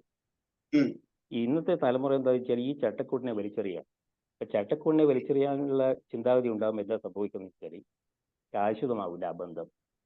സ്നേഹം ഉള്ളിടത്തോളം മാത്രമേ ഉണ്ടാവുള്ളൂ. സ്നേഹം എന്നെങ്കിലും ഒരു അഭിപ്രായ ഉണ്ടാകുന്ന സമയത്ത് ഇവർ തമ്മിലുള്ള ആ ബന്ധം ഊട്ടി ഉറപ്പിക്കാനോ മറ്റുള്ള സമൂഹത്തിലെ കുടുംബത്തിൽപ്പെട്ട മറ്റുള്ളവരെ ശ്രമിക്കുകയോ ഇവർക്ക് സ്വന്തം ശ്രമിക്കാൻ പറ്റാതെ വരുമ്പോഴും അതാണ് ഇപ്പൊ ഡൈവേഴ്സിലേക്ക് വരുന്നത്. എന്തുകൊണ്ടെന്ന് വെച്ചാൽ ഈ പരസ്പര വിശ്വാസമില്ല തന്നെയാണ് ഡൈവേഴ്സിലേക്ക് വരുന്നത്. അതുകൊണ്ടാണ് ഞാൻ ആദ്യം പറഞ്ഞത് വിവാഹത്തിന്റെ അടിസ്ഥാനമായ തത്വം പരസ്പര വിശ്വാസവും സ്നേഹമാണ്. അതില്ലാത്തതുകൊണ്ടാണ് ഈ ഡൈവേഴ്സ് വരുന്നത്. പിന്നെ മറ്റൊന്ന് ഞാൻ പറഞ്ഞത് ഈ ഇൻഡിപെൻഡന്റ് ചിന്താഗതിയാണ്. എന്തിനാണ് ആ ഭർത്താവിനെ ആശ്രയിക്കുന്നത് അല്ലെങ്കിൽ എന്തിനാണ് ഭാര്യയെ ആശ്രയിക്കുന്നത് എന്നുള്ള ഒരു നിലപാടുണ്ട്. സാർ ഞാൻ ഈ പറയുന്നത് ഇപ്പൊ സാർ പറഞ്ഞ് ഞാൻ ആക്സെപ്റ്റ് ചെയ്യുന്നു. അതിനോടൊപ്പം ഞാൻ ചില കാര്യങ്ങൾ കൂടി സാറിനോട് പറയട്ടെ. ഇപ്പോഴത്തെ അവസ്ഥയിൽ എന്താ വെച്ചിട്ടുണ്ടെങ്കിൽ സാമ്പത്തിക പ്രതീക്ഷകൾ അവ്യക്തമാണ് പുതുതലമുറയ്ക്ക്. എന്തൊക്കെ എങ്ങനെയൊക്കെ ഇപ്പൊ അതായത് ഇപ്പോഴത്തെ ജീവിത രീതിക്ക് അനുസരിച്ച് ജീവിക്കാൻ വേണ്ട പണത്തിന്റെ അതുപോലെ ആ പ്രതീക്ഷകൾ അതിന് കിട്ടാനുള്ള പ്രതീക്ഷ, അതുപോലെ കൂട്ടുകുടുംബങ്ങളില്ലാതെ അവർക്കൊരു യാതൊരു പിന്തുണയില്ല അപ്പൊ ആർക്ക് വിവാഹം കഴിച്ചു കഴിഞ്ഞാൽ. രണ്ടാമത്തെ കാര്യം പിന്നെ നഗരവൽക്കരണമാണ്. നഗരവൽക്കരണം നാട്ടിൻപുറത്തെ ആ ഒരു സഹകരണ അന്തരീക്ഷമല്ല നഗരത്തിനകത്തുള്ളത്. അപ്പോൾ ആ നഗരവൽക്കരണത്തിന്റെ അന്തരീക്ഷം അവിടെയും അവരുടെ പ്രശ്നങ്ങൾ അവർക്ക് തന്നെ സ്വയം കൈകാര്യം ചെയ്യേണ്ടി വരികയാണ്. പിന്നെ ഇന്നത്തെ അവസ്ഥയിൽ എന്ന് പറഞ്ഞിട്ടുണ്ടെങ്കിൽ ഒരുപാട് സമയം ജോലി ചെയ്യേണ്ടി വരുന്നു. ഭാര്യയ്ക്കും ഭർത്താവിനും ജോലി ചെയ്യേണ്ടി വരുന്നു. അപ്പൊ ഇതുകൊണ്ട് അത് നീണ്ട മണിക്കൂറുകൾ. പിന്നെ നേരത്തെ പറഞ്ഞല്ലോ വിവാഹത്തിലെ കുറഞ്ഞ പോസിറ്റിവിറ്റി. അപ്പൊ ഇതൊക്കെയാണ് ഇതിന് കാരണം എന്നുള്ളത് ആണ് നമ്മൾ സയന്റിഫിക് ശാസ്ത്രീയമായിട്ട് കണ്ടെത്തിയത്. അതിനോടൊപ്പം സാർ പറഞ്ഞ കാര്യങ്ങളും കറക്റ്റ് തന്നെയാണ്. പക്ഷെ പ്രധാനപ്പെട്ടായിട്ട് വരുന്നത് ഇത്തരം കാര്യം തന്നെയാണ്. പിന്നെ വേറൊരു ഏറ്റവും പ്രധാനപ്പെട്ട വിഷയം ഈ മെരിറ്റൽ എൻറിച്ച്മെന്റ് എന്ന് പറഞ്ഞിട്ട് ഞാനിവിടെ ക്ലാസ് എടുക്കുന്നുണ്ട്. ഞാനിവിടെ കാര്യമായിട്ട് പറയുകയാണ്. അപ്പൊ എന്നെ കേൾക്കുന്നവരും കാര്യമായിട്ട് തന്നെ ശ്രദ്ധിക്കുന്നു. ഒരു കാര്യം ചോദിച്ചോട്ടെ, കൗൺസിലിംഗ് എന്ന കാര്യത്തിൽ ഇത് കൗൺസിലിംഗ് രൂപമാണ്. ഈ കൗൺസിലിംഗ് എന്ന കാര്യത്തിന് തന്നെ ടാബുമായിട്ടാണ് നമ്മൾ ഇപ്പോഴും സമൂഹം കാണുന്നത്. പരിഹരിക്കാൻ കൂട്ടുകുടുംബമില്ല. ഈ പ്രശ്നങ്ങൾ ഉണ്ട് താനും. നേരത്തെ പറഞ്ഞ പോലെ ഡിവോഴ്സസ് അല്ലെ? ഡിവോഴ്സ് എന്നുള്ള കാര്യം നല്ല കാര്യമല്ല. എല്ലാവർക്കും ഡിസ്ട്രെസ് എന്നാണ് ഡിവോഴ്സ് വരുന്നത്. അതായത് ആദ്യം അഭിപ്രായ വ്യത്യാസം ഉണ്ടായിട്ട് അഭിപ്രായ വ്യത്യാസം അടിപിടിയായിട്ട് വന്നിട്ട് കോൺഫ്ലിക്റ്റ് ആയിട്ട് എന്നിട്ട് ഡിസ്ട്രെസ് ഡിസ്കോർഡ് ഉണ്ടാവുന്നു അല്ലെ? ഭിന്നത അല്ലെ? ഡിസ്ട്രെസ് എന്ന് പറഞ്ഞാൽ ആ മനസ്സിന് വിഷമം ഉണ്ടാവുന്നു, പിന്നീട് ഭിന്നത ഉണ്ടാവുന്നു, പിന്നീട് സഹിക്കാൻ വയ്യാതെ ആവുന്നു, എന്നിട്ട് ഡിവോഴ്സിലോട്ട് പോകുന്നു. ഇതാണ് ഘട്ടം ഘട്ടമായിട്ട് സംഭവിച്ചുകൊണ്ടിരിക്കുന്നത്. അപ്പൊ ഇങ്ങനെയൊക്കെ പ്രശ്നങ്ങൾ ഉണ്ടാവുമ്പോൾ എന്താ ചെയ്യേണ്ടത്? കൗൺസിലിംഗ് ആണ് വഴി. വേറെ പണ്ടാണെങ്കിൽ കൂട്ടുകുടുംബം ഉണ്ടെങ്കിൽ ആ കുടുംബത്തിലുള്ള ആൾക്കാർ അത് ഇത് പരിഹരിച്ചു കൊടുക്കുമായിരുന്നു. അതുമില്ല. അതൊക്കെയാണ് ഈ പുതുതലമുറക്ക് ഡിവോഴ്സുകൾ കൂടുന്നതിന്റെയൊക്കെ കാര്യങ്ങൾ എന്നുള്ളതാണ്. ഇപ്പോ വേറൊരു പ്രധാനപ്പെട്ട കാര്യം എന്ന് പറയുകയാണെങ്കിൽ എന്താ വെച്ചാല് ഈ വൈവാഹിക പ്രശ്നങ്ങൾ ആരും തുറന്നു പറയാൻ ആഗ്രഹിക്കുന്നില്ല. വൈവാഹിക പ്രശ്നങ്ങൾ നാം അകത്ത് തന്നെ, കുടുംബത്തിന്റെ കാര്യങ്ങൾ തന്നെ അങ്ങനെയല്ലേ? ഒരു കുടുംബത്തിന്റെ അകത്തുള്ള പ്രശ്നം ആ കുടുംബത്തിന്റെ അകത്ത് തീരണം എന്നുള്ള മനോഭാവമാണ് നമുക്ക് എല്ലാവർക്കും ഉള്ളത്. അപ്പൊ ഒന്ന് ഈ ടാബു, ഈ ഇത് കൗൺസിലിങ്ങിനോടുള്ള ഈ ടാബു ആയിട്ടുള്ള മനോഭാവം. പിന്നെന്ന് പറഞ്ഞാൽ കുടുംബത്തിന്റെ അകത്തുള്ള വൈവാഹിക പ്രശ്നങ്ങൾ പരസ്പരം സംസാരിച്ച് തീർക്കണോ, അല്ലെങ്കിൽ ഏറ്റവും അടുത്ത ആരോടെങ്കിലും പറഞ്ഞിട്ട് ചെറുതായിട്ട് അങ്ങനെ ആവാം എന്നൊക്കെയാണ് നമ്മൾ ധരിച്ചു വെച്ചിട്ടുള്ളത്. ഇതൊക്കെ തന്നെ അല്ലേ ഈ പ്രശ്നങ്ങൾ ഇതുപോലെ തന്നെ മുന്നോട്ട് പോകാൻ കാരണം? അപ്പൊ ഇനി പറഞ്ഞോളൂ. പറഞ്ഞോളൂ. പറഞ്ഞോളൂ മാം. അപ്പൊ അത് ഇപ്പൊ ഒരു വൈവാഹിക പ്രശ്നങ്ങൾ എന്നല്ല, എന്ത് പ്രശ്നങ്ങളാണെങ്കിലും നമ്മൾ വളരെ പുറത്ത് എല്ലാവരോടും പറയാനേ പറ്റില്ല. കാരണം വളരെ ട്രസ്റ്റിംഗ് ആയ ആൾക്കാരോട് ഇപ്പൊ ഷെയർ ചെയ്യാൻ പറ്റുള്ളൂ. കാരണം അതല്ലെങ്കിൽ ആഡിങ് ഫയർ എന്ന പോലെയാണ്. കാരണം ഒരു പ്രശ്നം അങ്ങനെയുള്ള വിഷയങ്ങളൊക്കെ നമ്മൾ കാണുന്നുണ്ട്. അതുകൊണ്ടായിരിക്കും ആളുകൾ അത് അധികം പുറത്തേക്ക് പറയാത്തതും അതിന്റെ ഒരു കാരണം എന്ന് പറയുന്നത് അതായിരിക്കില്ലേ സാറേ? അല്ല, ഇത് നമ്മുടെ വിശ്വാസം, നമ്മുടെ ഈ സമൂഹത്തിന്റെ മനോഭാവം ഇതൊക്കെ ആശ്രയിച്ചിട്ടാണ് ഇങ്ങനെ കാര്യം മനസ്സിൽ. സാറേ ഞാനൊന്ന് കൂട്ടിച്ചേർത്തോട്ടെ? പറഞ്ഞോളൂ പറഞ്ഞോളൂ. ഞാനൊരു 10-25 വർഷം കൊണ്ട് ഒരു ഫാമിലി കൗൺസിലിംഗ് രംഗത്ത് നിൽക്കുന്ന ഒരു വ്യക്തിയാണ്. അപ്പൊ നമ്മുടെ മാറി വരുന്ന സാമൂഹ്യ സാഹചര്യങ്ങൾ നമ്മളെ ഫാമിലി ഒരുപാട് ബാധിക്കുന്നുണ്ട്. അപ്പൊ നമ്മൾ പണ്ട് കാണുന്ന ഒരു കൺസെപ്റ്റ് അല്ല ഇപ്പോഴത്തെ കുട്ടികൾ കാണുന്ന ഫാമിലിയുടെ കൺസെപ്റ്റ്. പണ്ട് നമ്മൾ ആര്യപുത്ര എന്ന് വിളിച്ചിരുന്നു, ഇപ്പൊ വിളിക്കുന്ന എടാന്നാണ്. അപ്പൊ ഭാര്യയും ഭർത്താവും തമ്മിലുള്ള ആ ഒരു ബന്ധത്തിൽ പോലും ഒരുപാട് വ്യത്യാസങ്ങൾ ഇന്ന് വന്നിട്ടുണ്ട്. പിന്നെ സ്ത്രീകൾക്കുണ്ടായ സ്വാതന്ത്ര്യം, അവരുടെ വിദ്യാഭ്യാസം, പിന്നെ അഡ്ജസ്റ്റ്മെന്റ് പ്രോബ്ലം, പിന്നെ സോഷ്യൽ മീഡിയയുടെ ഇമ്പാക്റ്റ്, പിന്നെ വികൃതമായ സെക്സ്, നമ്മൾ പ്രോൺ വീഡിയോ. കാരണം ഞാൻ ഇപ്പൊ അറ്റൻഡ് ചെയ്ത ഒരു 5 കേസും സെക്സുമായിട്ട് ബന്ധപ്പെട്ടതാണ്. അപ്പൊ അവർക്ക് ഭാര്യ വേണമെന്നോ ഭർത്താവ് വേണമെന്നോ ഇല്ല അതിനൊന്നും ഇപ്പൊ. ഇങ്ങനെയുള്ള ഒരുപാട് കാര്യങ്ങൾ കൂടെ നമ്മൾ അതിനകത്ത് കൂട്ടി വായിക്കേണ്ടതില്ലേ? ഉണ്ട് ഉണ്ട് ഉണ്ട്. മാം പ്രശ്നങ്ങളെ കുറിച്ചാണ് പറഞ്ഞു. മാം പറഞ്ഞല്ല വാസ്തവം തന്നെ കറക്റ്റ് തന്നെ. പക്ഷേ മാമിനോട് ഞാൻ ചോദിക്കട്ടെ, എന്റെ വിഷയം മെരിറ്റൽ എൻറിച്ച്മെന്റ് ആണ്. ഇതില് പ്രധാനമാക്കുന്ന ഒരു കാര്യം, അതിനെക്കുറിച്ച് ഞാൻ പറയാണ്. മാം കൗൺസിലിംഗ് ഒക്കെ പഠിച്ചു, കൗൺസിലിംഗിന്റെ എക്സ്പീരിയൻസ് ഉള്ള വ്യക്തിയാണ്. അപ്പൊ മാമിന്റെ ഈ ചോദ്യത്തിന് തന്നെ ഞാൻ എനിക്ക് പറയാനുള്ളത് പറയാം. അപ്പൊ മാം അത് ശരിയായിട്ട് ഉൾക്കൊള്ളുന്ന വിചാരിക്കണം. ഞാൻ വീണ്ടും പറയുന്നു, ഒരു പുരുഷൻ ഒരു സ്ത്രീയെ ഒന്നിച്ച് ജീവിക്കാൻ സ്വീകരിക്കണം, അല്ലെങ്കിൽ സ്ത്രീ പുരുഷനെ ആകാം. അങ്ങനെ ജെൻഡർ ഡിഫറൻസ് ഒന്നും ഇവിടെ ഇല്ല. പുരുഷനാണ് വിവാഹം കഴിക്കുന്നത്, അല്ലെങ്കിൽ സ്ത്രീ പുരുഷനെ വിവാഹം കഴിക്കുന്നതും യാതൊരു തെറ്റില്ല. അതിലൊരു കുടുംബത്തില് ആരാണ് കഴിവുള്ളത് ആ വ്യക്തിയാണ് നയിക്കേണ്ടത്. അത് പുരുഷനാണോ സ്ത്രീയാണോ അല്ലെങ്കിൽ ഭാര്യയാണോ ഭർത്താവാണോ എന്നുള്ളത് നോക്കേണ്ടത്. അത് ആ രീതിയല്ല ഞാൻ പറഞ്ഞത്. പക്ഷെ ഇങ്ങനെ തന്നെ ഇരിക്കട്ടെ. അപ്പൊ പുരുഷൻ സ്ത്രീയെ വിവാഹം കഴിക്കുന്നു, രണ്ടുപേരും വ്യത്യസ്തമായിട്ടുള്ള മനുഷ്യരാണ്. മാനസികമായിട്ടും ശാരീരികമായിട്ടും ഞാൻ നേരത്തെ പറഞ്ഞ പോലെ വൈകാരികമായിക്കോട്ടെ വളരെ വ്യത്യസ്തമായിട്ടുള്ള അവർ രണ്ടുപേരും തമ്മിൽ ഒന്നിച്ച് ജീവിക്കുകയാണ് ചെയ്യുന്നത്. അപ്പോ അതില് പ്രശ്നങ്ങൾ ഉണ്ടാവും എന്നുള്ള യാതൊരു സംശയമില്ല. അപ്പൊ ഞാൻ പറയാൻ പോകുന്ന വിഷയം ഇതാണ്. ഒരു പുരുഷൻ ഒരു സ്ത്രീയെ കണ്ടുമുട്ടുന്നു, അവർ സംസാരിക്കും, അല്ലെ? പരസ്പരം അറിയാത്ത 2 വ്യക്തികൾ കണ്ടുമുട്ടുന്നു, അവര് സംസാരിച്ചു തുടങ്ങുന്നു, അവര് ജീവിച്ചു തുടങ്ങുന്നു, അവര് പെരുമാറ്റം വഴി, അല്ലെ, ജീവിച്ചു തുടങ്ങുന്നു, സംസാരം വഴി പെരുമാറ്റം വഴി അവർ ജീവിതം മുന്നോട്ട് കൊണ്ടുപോകുന്നു. ഇതിനെയൊക്കെയാണ് നമ്മളെല്ലാം അബ്സല്യൂട്ടായിട്ട് സ്നേഹം, പരസ്പര വിശ്വാസം, അണ്ടർസ്റ്റാൻഡിങ് എന്നൊക്കെ പറയുന്നു. ഞാൻ പറയുന്നത് ക്ലിയർ ആണോ? ഇതല്ലേ സംഭവിക്കുന്നത്? ഒരു 2 മനുഷ്യർ കണ്ടുമുട്ടുകയാണ്. ആ മനുഷ്യർ, അല്ലെ, വിവാഹമായിട്ട് ഒന്നിച്ച് ജീവിക്കാൻ അവര് തീരുമാനങ്ങൾ എടുക്കുകയാണ്.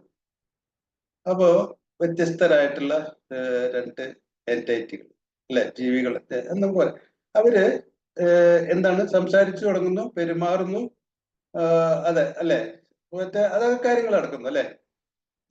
ഈ രീതിയിലും ഇടപഴകുന്നു, ഇന്ററാക്ഷൻ, അല്ലെ.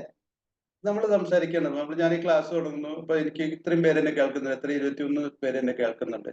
നമ്മൾ തമ്മിൽ ഇടപഴകിക്കൊണ്ടിരിക്കുകയാണ്. ഇങ്ങനെയാണ് നമ്മുടെ ബന്ധങ്ങൾ, മനുഷ്യബന്ധങ്ങൾ ഇടപഴകൽ വഴിയാണ് സംഭവിച്ചുകൊണ്ടിരിക്കുന്നത്. ഈ ഇടപഴകലുകൾ പോസിറ്റീവായിരുന്നാൽ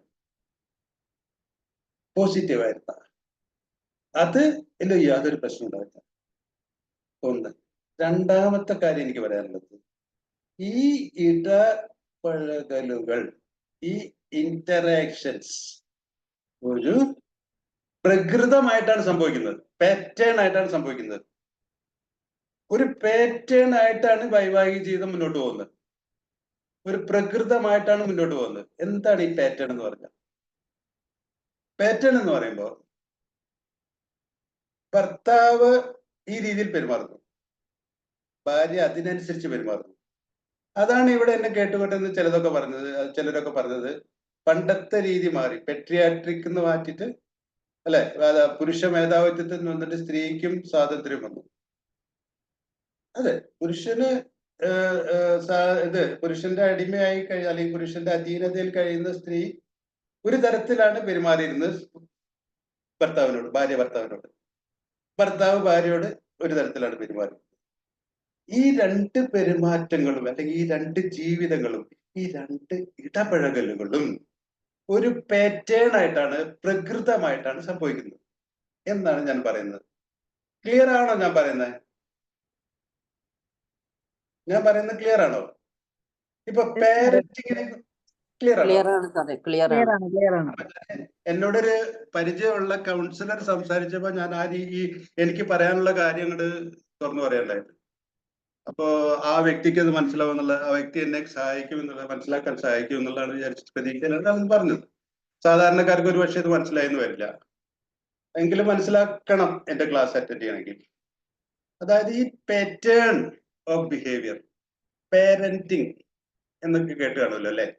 വളരെ വലിയൊരു കാര്യമാണ് പാരന്റിങ്. എന്താണ് പാരന്റിങ് എന്ന് പറഞ്ഞാൽ? പാരന്റിങ് എന്ന് പറഞ്ഞാൽ മക്കളെ വളർത്തി വലുതാക്കല് അല്ലെ? അതാണ് പാരന്റിങ്.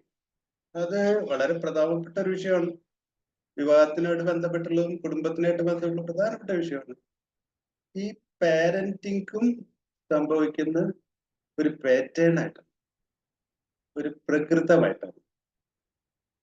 ഈ പ്രകൃതം എപ്പോൾ നെഗറ്റീവ് ആവുന്നു, ഏത് ഘട്ടത്തിൽ നെഗറ്റീവ് ആവുന്നു, അവിടെയാണ് ഡിസ്ട്രെസ് സ്റ്റാർട്ട് ചെയ്യുന്നത്.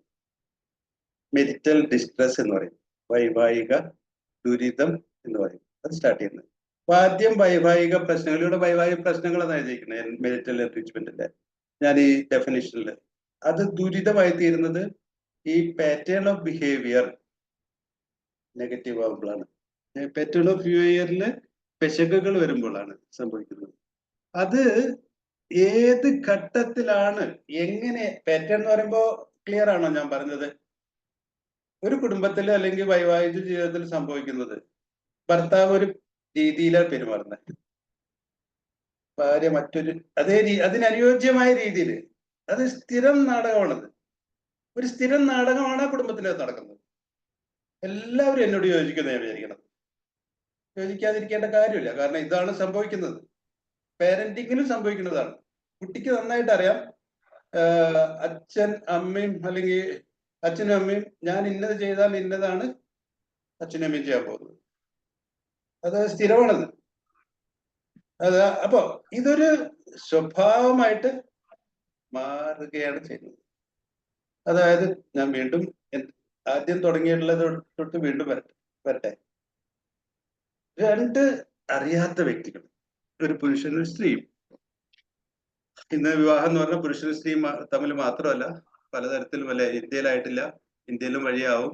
പുരുഷനും തമ്മിൽ വിവാഹമാകാം, സ്ത്രീയും തമ്മിലാവാം. അങ്ങനെയൊക്കെ ആയിട്ട് വിവാഹം എന്ന് പറഞ്ഞാൽ അതല്ല കാര്യം. വിവാഹം എന്ന് പറഞ്ഞാൽ രണ്ട് വ്യക്തികൾ ഒന്നിക്കുന്നതാണ്. അപ്പൊ ആ ഒന്നിക്കുന്നതില് തുടക്കത്തില് ഇഷ്ടപ്പെട്ടിട്ടാണല്ലോ ഒന്നിക്കുന്നത് അല്ലെ?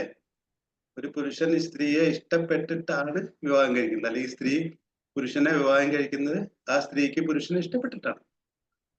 അപ്പോ ശുഭമാണ് അവിടെ കാര്യം. പക്ഷെ ഹണിമൂണൊക്കെ സുഖമായിരിക്കും അല്ലെ? അല്ലെങ്കിൽ അതിന്റെ വിവാഹത്തിന് മുൻപേ ഉള്ള ജീവിതം സുഖമായിരിക്കും. പിന്നെ വിവാഹത്തിന് ശേഷം ഈ ഇടപഴകലുകളില് എവിടെയൊക്കെ വെച്ചിട്ട് പെശകുകൾ സംഭവിക്കും. ഈ പെശകുകൾ സംഭവിച്ചിട്ട് അതൊരു പ്രകൃതമായി മാറുകയാണ്, അതൊരു പാറ്റേൺ ആയിട്ട് മാറുകയാണ്. ആ പാറ്റേൺ ഓഫ് ബിഹേവിയറില്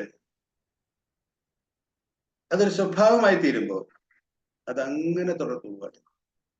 അതായത് ഒരു ഡിസ്ട്രെസ്സിൽ എത്തിയിട്ടുള്ള ദമ്പതികള് ആ ഡിസ്ട്രെസ്സിൽ തന്നെ തുടരുകയാണ്, അൺഅവെയറായിട്ട്, അവബോധമില്ലാതെ. അപ്പോ മെരിറ്റൽ എൻറിച്ച്മെന്റിന്റെ ലക്ഷ്യം ഈ പാറ്റേൺ ഓഫ് ഇന്ററാക്ഷനെ അൺഅവെയർ ആയിട്ട് തുടരുന്നതിനെ അവെയറാക്കി മാറ്റലാണ്. അവെയറാക്കി മാറ്റിക്കഴിഞ്ഞാല് അവർക്ക് ഇൻസൈറ്റുകൾ കിട്ടും, അവർക്ക് അത് തിരുത്താനുള്ള സ്കില്ലുകൾ കിട്ടും. ഈ pattern of behaviour, pattern of interactions ഡിസ്ട്രസ്സിലേക്ക് നീങ്ങുന്ന നെഗറ്റീവ് ആയിട്ട് ഇന്ററാക്ഷൻ ആയിട്ട് മാറുന്നതിന് ചില കാരണങ്ങൾ രണ്ട് ഭാഗത്തു നിന്നുണ്ടാവും. ആ കാരണങ്ങൾ കറക്റ്റ് ചെയ്ത് കഴിഞ്ഞാൽ, അതിനെക്കുറിച്ചാണ് നമ്മൾ നേരത്തെ സംസാരിച്ചത്, അത് മനസ്സിലായി കഴിഞ്ഞത് കറക്റ്റ് ചെയ്ത് കഴിഞ്ഞാൽ അവർ തമ്മിലുള്ള പ്രശ്നം തീരും. ഇപ്പോ ഏകദേശം 8 മണിയോറായി, നമ്മൾ 7 മണിക്ക് തുടങ്ങിയതാണ്. ഞാൻ വേറെ ഇപ്പൊ നമ്മൾ സംസാരിച്ച ഇത്രയും ഇന്ററാക്ട് ചെയ്തതില് ക്ലാരിറ്റി ഞാൻ ഇപ്പൊ പറഞ്ഞ ക്ലിയർ അല്ലേ? ക്ലാരിറ്റി ഉണ്ടോ പറഞ്ഞാല്? ക്ലിയർ ആണല്ലേ? ഇനി ഞാനൊരു കാര്യം കൂടി ചെയ്യട്ടെ. ഇപ്പൊ 8 മണിയായി, ഇപ്പോ ഇത്രയും ഞാൻ പറഞ്ഞു. ഒരു കാര്യം കൂടി ഞാൻ പറയട്ടെ. എന്തിനാ വിവാഹം കഴിക്കുന്നത്? എന്താണ് ടാസ്ക്? വിവാഹത്തിലുള്ള ടാസ്കുകൾ എന്താണ്? ഇപ്പോ പ്രകൃതിയുടെ നിയമമാണ്. അടുത്ത തലമുറയ്ക്ക് വേണ്ടി പ്രകൃതിയുടെ ഒരു ഒരുക്കലാണ്. അങ്ങനെയാണെങ്കിൽ പുരുഷനും തമ്മിൽ വിവാഹം കഴിക്കുന്നതോ സ്ത്രീയും തമ്മിൽ? അതാണ് പ്രകൃതിയുടെ നിയമം അവിടെ പാലിക്കപ്പെടുന്നില്ല. അത് വിവാഹമേ അല്ലെന്നാണോ? പാശ്ചാത്യത്തിലൊക്കെ അംഗീകരിച്ചു കഴിഞ്ഞു ഈ അത്തരത്തിലുള്ള വിവാഹങ്ങൾ നിയമപരമായിട്ട്. ഇന്ത്യയിൽ പ്രൊഡക്റ്റ് ഇല്ല, പ്രകൃതിയുടെ പ്രൊഡക്റ്റ് കിട്ടുന്നില്ലല്ലോ. പ്രൊഡക്റ്റ് എന്ന് വെച്ചാൽ പുതിയ ജന്മമാണ്, പുതിയൊരു സൃഷ്ടിയാണ്. അത് വിവാഹം മാത്രമേ ഉള്ളൂ. അതൊരു സെൽഫിഷ് പ്ലാനാണ്. യഥാർത്ഥത്തിൽ അതിനൊരു റിസൾട്ട് ഉണ്ട്. ആ റിസൾട്ട് എന്ന് വെച്ചാൽ പുതിയൊരു ജന്മം, പരമ്പരകളുടെ നിലനിർത്തൽ. സാറേ, ഈ പരമ്പര നിലനിർത്തുന്നതോടൊപ്പം തന്നെ ആ പരമ്പരയില് നമ്മൾ മൂല്യബോധമുള്ള പുതിയൊരു തലമുറ വാർത്തെടുക്കാനാണ് ഈ മാരേജ് എന്ന് പറഞ്ഞ ഒരു സിസ്റ്റം നമ്മൾ വെച്ചേക്കുന്നത്. അതാണ് പാശ്ചാത്യരും നമ്മളെ ഡിഫറൻസ് അവിടെയാണ്. അതാണ് കുടുംബം. നമ്മൾ ഈ കുടുംബം എന്ന് പറയുന്നത് നമ്മുടെ മൂല്യങ്ങൾ എങ്ങനെ വളരാൻ, മൃഗങ്ങളെ പോലെ അല്ല മനുഷ്യർ വളരേണ്ടത് എന്നുള്ള ഒരു അവബോധം നമുക്ക് കിട്ടുന്ന ഫാമിലിയിൽ നിന്നാണ്. മൂല്യബോധം അല്ലെ? അതെ, ആ മൂല്യം നിലനിർത്താൻ വേണ്ടിയിട്ടാണ് വിവാഹം കഴിക്കുന്നത് അല്ലെ? അതല്ലേ പറഞ്ഞത് അല്ലെ? മൂല്യം വിവാഹം കഴിക്കുന്നത്, സംസ്കാരം, കുടുംബത്തിന്റെ സംസ്കാരം നിലനിർത്തണം, സന്തതികൾ അല്ലെ? സന്തതികൾ അല്ലെ? 3 ലക്ഷ്യങ്ങളുണ്ട് വിവാഹത്തിന് എന്നൊക്കെയാണ് നമ്മള് പരമ്പരാഗതമായിട്ട് പറഞ്ഞു തന്നിട്ടുള്ളത്. അതിലൊന്ന് സന്തതി അല്ലെ? പിന്നെ അങ്ങനെ അല്ലെ? ഇപ്പൊ 2 അതെ അല്ല, ഞാൻ അതല്ല എന്റെ ചോദ്യം, അതല്ലായിരുന്നു. ഈ 3 ടാസ്കുകളുണ്ട് വിവാഹത്തിന്. ഒന്നെന്ന് പറഞ്ഞാൽ നല്ലൊരു കുടുംബത്തിനകത്ത് ഒരു വൈവാഹിക ഉപവ്യവസ്ഥ, സബ്സിസ്റ്റം ഉണ്ടാക്കണം എന്നാണ് പറയുന്നത്. അതാണ് വിവാഹത്തിലെ ആദ്യത്തെ ടാസ്ക്. ആ സബ്സിസ്റ്റം എന്ന് പറഞ്ഞൊരു ഉപവ്യവസ്ഥ എന്ന് ഒരാൾക്ക് പറയുമ്പോൾ അതിന്റെ അർത്ഥം എന്താണെന്ന് വെച്ചിട്ടുണ്ടെങ്കിൽ,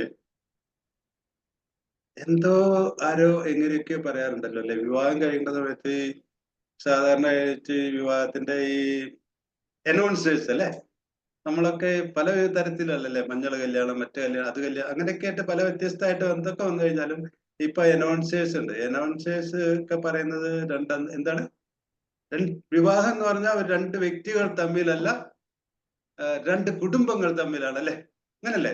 അപ്പൊ കുടുംബത്തില് അല്ലെ നിന്നാണ് വിവാഹം നടക്കുന്നത്. അങ്ങനെയാണല്ലോ അല്ലെ?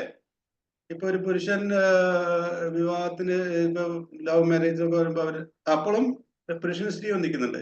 പക്ഷെ 2 കുടുംബങ്ങളും ഒന്നിക്കുന്ന, അതാണ് നമ്മളൊക്കെ പറയുന്നത്, അതാണ് ശരിയായുള്ള വിവാഹം അല്ലെ? 2 കുടുംബങ്ങൾ തമ്മിലും ബന്ധം വരുന്നതാണ് വിവാഹം എന്നൊക്കെയാണ് നമ്മൾ പറയാറുള്ളത്. എന്താണ് ഇതുകൊണ്ട് ഉദ്ദേശിച്ചത്? ഒരു കുടുംബത്തിന്റെ അകത്ത് തന്നെ 2 കുടുംബങ്ങളുടെ അകത്ത് നിന്ന് 2 വ്യക്തികൾ ഒന്നിക്കുന്നു, ഒരു വ്യവസ്ഥാപിതമായുള്ള ജീവിതം അവരുണ്ടാക്കുന്നു. ഇതിനാണ് ഈ സബ് സിസ്റ്റം എന്ന് പറയുന്നത്. ഇത് ഉണ്ടാവണം, അത് ഉണ്ടാക്കലാണ് വൈവാഹിക ജീവിതത്തിന്റെ ആദ്യത്തെ ടാസ്ക്. അതിന് നമ്മൾ സഹായിക്കും. വിവാഹം കഴിഞ്ഞ് കഴിഞ്ഞാൽ 2 കുടുംബങ്ങളും പരസ്പരം അറിയാത്ത കുട്ടികളെ സഹായിക്കും. ഒന്ന് അടുപ്പിക്കാനുള്ള പല രീതികൾ, പല ചടങ്ങുകളും പല രീതികളും ഒക്കെ ഉണ്ട് നമുക്ക്. അത് നമ്മൾ ചെയ്യും. 2ാമത്തെ ടാസ്ക് എന്ന് പറയുന്നത് ഒരു ഹെൽത്തി സെപ്പറേഷൻ ഉണ്ടാക്കണം 2 കുടുംബങ്ങളുടെ തമ്മിൽ.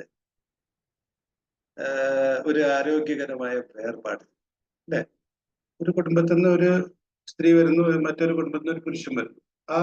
ആ കുടുംബത്തിലെ അംഗമായിട്ട് ജീവിച്ചിരുന്ന ആള് മറ്റേ കുടുംബത്തിലുള്ള അംഗമായിട്ടുള്ള വേറൊരാള്, ഇവർ 2 പേരും കൂടെ ഒന്നിച്ചിട്ട് വേറൊരു കുടുംബം ഉണ്ടാക്കുന്നു. അതാണ് വിവാഹം. അപ്പോ അതുവരെ ആ കുടുംബത്തിൽ നിന്നുള്ള വ്യക്തി, പ്രത്യേകിച്ച് സ്ത്രീകള്, പെൺകുട്ടികള്, വേറൊരു കുടുംബത്തിലേക്ക് അവർ വരുമ്പോൾ പലതും ബാക്കി വെക്കുകയാണ് ചെയ്യുന്നത്. ആ കുടുംബത്തിന്റെ കാര്യം തന്നെ തിരിച്ചു കൊണ്ടുവരികയാണ് ഇങ്ങോട്ട്, പുതിയ കുടുംബത്തിലോട്ട്. അതുപോലെ പുരുഷൻ പരിപൂർണമായിട്ട് സ്ത്രീയെ അടിമയാക്കിയിട്ട് ആ കുടുംബത്തിന്റെ വ്യവസ്ഥയിലോട്ടാണ്. ഇന്ത്യൻ വ്യവസ്ഥകൾ അങ്ങനെ പലപ്പോഴും സ്ത്രീ വിവാഹം കഴിച്ചു കഴിഞ്ഞാൽ പുരുഷ കുടുംബത്തിന്റെ ഭാഗമായിട്ട് തീരുന്നു. സത്യത്തില് രണ്ട് കുടുംബത്തിലുള്ള രണ്ട് വ്യക്തികൾ ഒന്നിച്ചിട്ട് ഒരു ഉപവ്യവസ്ഥ, സബ് സിസ്റ്റമാണ് ഉണ്ടാക്കേണ്ടത്.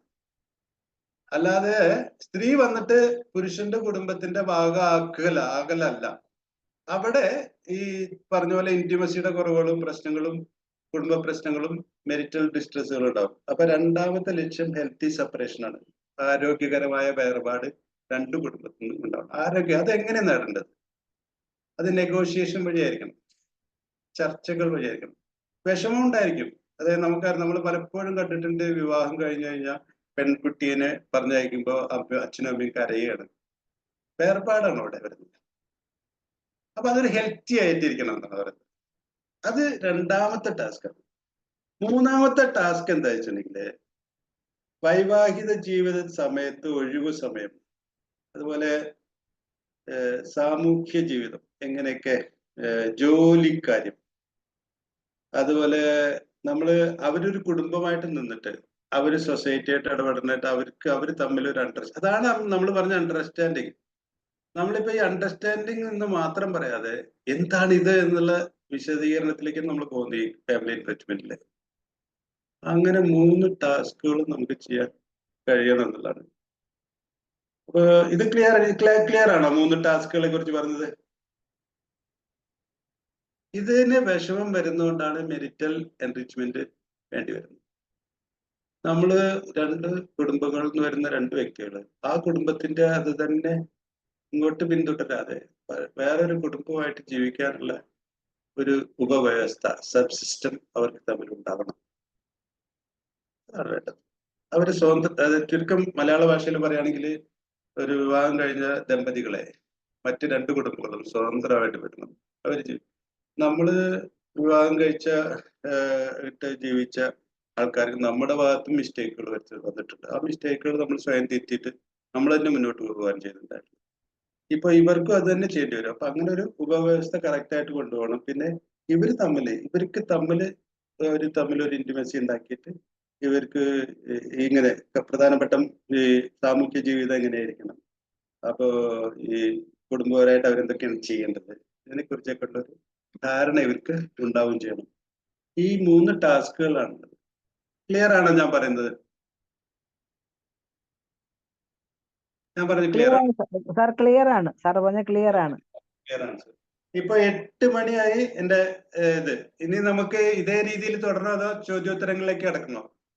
ഞാനിത് ഈ സെഷനിൽ സാർ ഇതിന്റെ സെക്കൻഡ് പാർട്ടായിട്ട് നമുക്കുണ്ടോ അതോ കണ്ടിന്യൂഷൻ? സെക്കൻഡ്, തേർഡ്, ഫോർത്ത് എത്ര വേണമെങ്കിൽ ഞാൻ എടുക്കാൻ തയ്യാറാണ്. ഓക്കെ, അപ്പൊ അങ്ങനെയാണെങ്കിൽ നമുക്ക് ഇപ്പൊ ഇവിടെ കൺക്ലൂഡ് ചെയ്തിട്ട് ഒരു ഡിസ്കഷനിലേക്ക് പോകാം. അതിനുശേഷം നെക്സ്റ്റ് മൺഡേയിൽ വി വിൽ കണ്ടിന്യൂ. കറക്റ്റ്. ഞാൻ ഇന്ന് തുടക്കം മാത്രമേ പറഞ്ഞുള്ളൂ. ഇന്ന് വെറും ഇൻട്രൊഡക്ഷൻ മാത്രമാണ് പറഞ്ഞിട്ടുള്ളത്. ഇനി നമ്മള് മുന്നോട്ട് പോകേണ്ടതായിട്ടുണ്ട്. ഒരു കാര്യം കൂടി ഞാൻ പറഞ്ഞോട്ടെ. നമ്മള് ചില വിവാഹത്തിന്റെ ഉദ്ദേശം, എന്തിനാണ് വിവാഹം കഴിക്കുന്നത് എന്നുള്ളതിനെ കുറിച്ച് നമ്മൾ സംസാരിച്ചപ്പോൾ എന്നോട് ഇന്ററാക്ട് ചെയ്ത നമ്മുടെ ആശയവിനിമയം ആവുമ്പോൾ കറക്റ്റ് ആവണല്ലോ അല്ലെ? നമ്മള് കമ്മ്യൂണിക്കേഷനിൽ ഒരാൾ എന്തെങ്കിലും പറഞ്ഞു കഴിഞ്ഞാൽ അതിന് വ്യക്തമായിട്ട് നമ്മൾ അങ്ങോട്ട് തിരിച്ച് ശരിയായ രീതിയിൽ സംസാരിക്കണം. ഇതിനാണ് ആശയവിനിമയം എന്ന് പറയുന്നത്. അപ്പൊ നാം ഈ ക്ലാസ്സിൽ നമ്മൾ പറയാൻ ഉദ്ദേശിക്കുന്ന ഇന്ററാക്ഷനുകളെ കുറിച്ചാണ്. ഇടപെടലുകളെ കുറിച്ച് മാത്രമേ നമുക്ക് പറയാനുള്ളൂ. ഞാൻ നേരത്തെ പറഞ്ഞു കഴിഞ്ഞു, മെരിറ്റൽ എൻറിച്ച്മെന്റ് എന്ന് പറഞ്ഞാൽ ഇടപഴകലുകൾ നേരെയാക്കലാണ്. ഈ ഇന്ററാക്ഷൻ പാറ്റേൺസ് കറക്റ്റ് ചെയ്യലാണ്. ഇതാണ് നമ്മൾ ഉദ്ദേശിക്കുന്ന എൻറിച്ച്മെന്റ് വഴി. അപ്പൊ നമ്മൾ തമ്മിലുള്ള ഇടപെടലുകൾ കറക്റ്റ് ആയിരിക്കണം. അപ്പൊ ഈ വിവാഹത്തിന്റെ എന്താണ് നമ്മൾ ഈ പരമ്പരാഗതമായി ഉദ്ദേശിക്കുന്നത് എന്നതിന് ഒരു വ്യക്തമായിട്ട് ആശയവിനിമയം, വ്യക്തമായിട്ടുള്ള ഉത്തരം ഉണ്ട്. അതായത് നമ്മളിപ്പോ പറയേണ്ട ധർമ്മം, പ്രചാരതി എന്നൊക്കെയാണ് സാൻസ്ക്രിറ്റിൽ പറയുന്നത്. അതായത് ഒരു ആത്മീയമായ ഒത്തുചേരലാണ് പോലും പുരുഷനും സ്ത്രീയും തമ്മിൽ. ഇതൊക്കെയാണ് നമ്മൾ പറയുന്നത് അല്ലെ? ഇവിടെ ഏത് മതമായാലും ക്രിസ്തു മതമായാലും ഹിന്ദു മതമായാലും ഇസ്ലാം മതമായാലും എന്തൊക്കെയായാലും നമ്മളിപ്പോ ഒരു ആത്മീയമായിട്ട് ഒത്തുചേരലൊക്കെ ഇപ്പൊ പല വിവാഹങ്ങൾക്ക് തമ്മിൽ വ്യത്യാസമുണ്ട്, മതങ്ങൾ തമ്മിലാവുമ്പോൾ കൺസെപ്റ്റുകൾ ആശയങ്ങൾ തമ്മിൽ, എങ്കിൽ കൂടിയിട്ട് ഇതില് വ്യത്യാസമൊന്നുമില്ല. ആത്മീയമായ ഒത്തുചേരലാണെന്നാണ് പറയുന്നത്. അത് ധർമ്മത്തിന് വേണ്ടിയിട്ടാണെന്ന് പറയുന്നത്. അതായത് ചില ഉത്തരവാദിത്തങ്ങളും അവകാശങ്ങളും നമുക്ക് സ്വയം നിർവഹിക്കേണ്ടതായിട്ടുണ്ട്.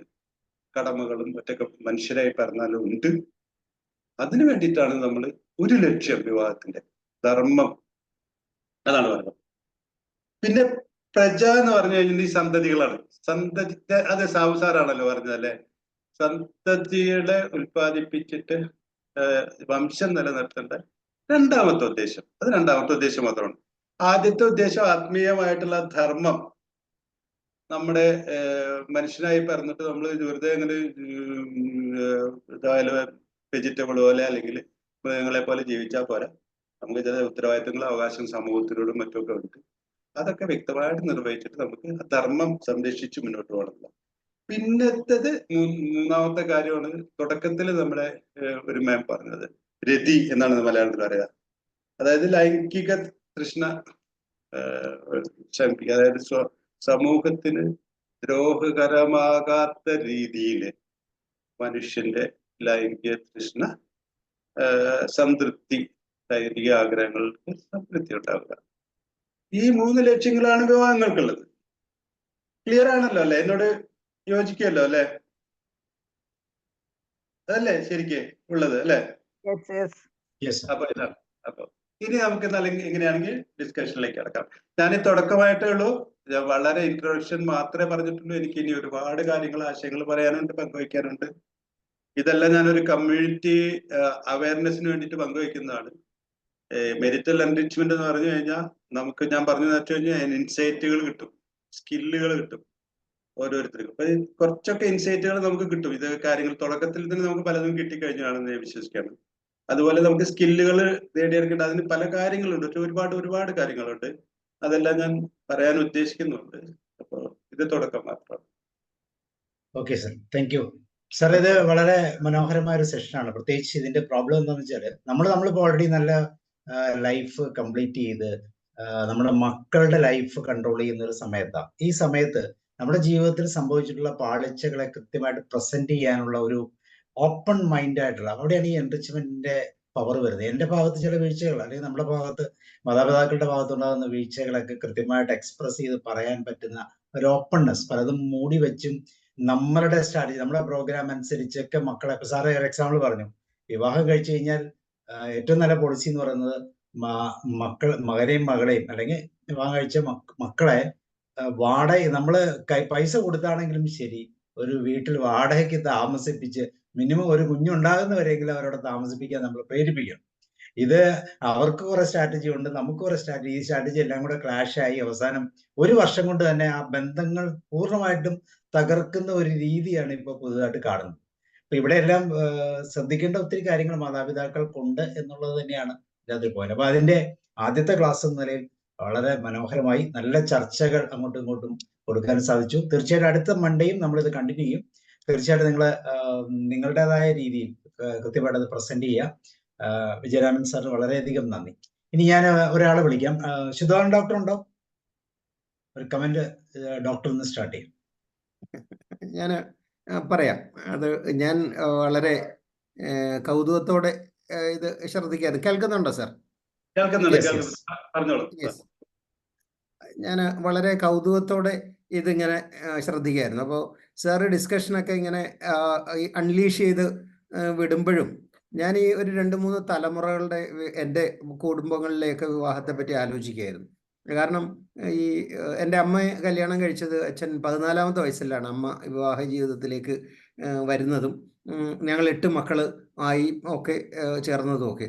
അപ്പോൾ അതിൽ നമ്മൾ ഈ അന്നത്തെ ഒരു ഫാമിലി എന്ന് പറഞ്ഞു കഴിഞ്ഞാൽ അച്ഛൻ അമ്മയോടൊക്കെ വളരെ കുറച്ചേ സംസാരിക്കാറുള്ളൂ. അപ്പോൾ അമ്മ കഥകിൻ്റെ മറവിൽ നിന്നിട്ടാണ് ഞങ്ങളുടെ മക്കളുടെ ആവശ്യങ്ങളും ഒക്കെ അമ്മയുടെ അച്ഛൻ്റെ മുന്നിൽ. അപ്പോൾ വലിയ മഹാരാജാവായ അച്ഛൻ, അദ്ദേഹമാണ് ഏണിംഗ് മെമ്പർ, അദ്ദേഹം ഭീകരമായിട്ട് ആധിപത്യം ചെലുത്തിക്കൊണ്ട് അങ്ങോട്ട് പോകുന്നു. അവിടെ ഈ പങ്കുവെക്കൽ അല്ലെങ്കിൽ അതേപോലെ ഉള്ള കാര്യങ്ങളോ അല്ലെങ്കിൽ അഭിപ്രായങ്ങൾ ചോദിക്കലോ ഒന്നുമില്ല, വലിയ ഏകാധിപതി. അപ്പോൾ അത് കഴിഞ്ഞതിന് ശേഷം പിന്നെ അടുത്തത് ഐ ആം ദ യങ്ങസ്റ്റ്, അപ്പോൾ എൻ്റെ എൽഡർ ബ്രദേഴ്സിൻ്റെ ഒക്കെ കാണുന്നത് they are imitating my dad എന്ന് പറഞ്ഞാൽ അച്ഛൻ എങ്ങനെയൊക്കെ കാണിച്ചു എന്നൊക്കെ ഉള്ളത് കണ്ടുകൊണ്ട് ഒക്കെ വരുന്നത്. പക്ഷേ ഏടത്തിയമ്മമാരൊന്നും അത്ര ഒന്നും ഈ കഥയിനൊന്നും മറിഞ്ഞ് നിൽക്കുന്നുണ്ടായിരുന്നില്ല. അപ്പോൾ ചെറിയ ഇഷ്യൂസ്, പ്രശ്നങ്ങൾ അങ്ങനെയൊക്കെ വരുമ്പോഴും പക്ഷേ ഈ കൂട്ടുകുടുംബത്തിൻ്റെ ഒരു അംബ്രല്ലയിൽ അവർ സംരക്ഷിക്കപ്പെട്ടിരുന്നു. കാരണം അത് പെട്ടെന്ന് ഇങ്ങനെ ബ്രേക്കപ്പ് ആവാത്ത രീതിയിലൊക്കെ കാര്യങ്ങളൊക്കെ പോവുകയും അവർക്ക് കുട്ടികൾ ഉണ്ടാകുകയൊക്കെ ചെയ്തു. I am the last one. ഞാൻ ഈ കല്യാണം കഴിച്ച് വന്നപ്പോഴത്തേക്ക് I am coming from south and my wife is from Palakkad. കാരണം ഒരു നോർത്ത് സൗത്ത് ലൈസൺ ആയിരുന്നു അത്.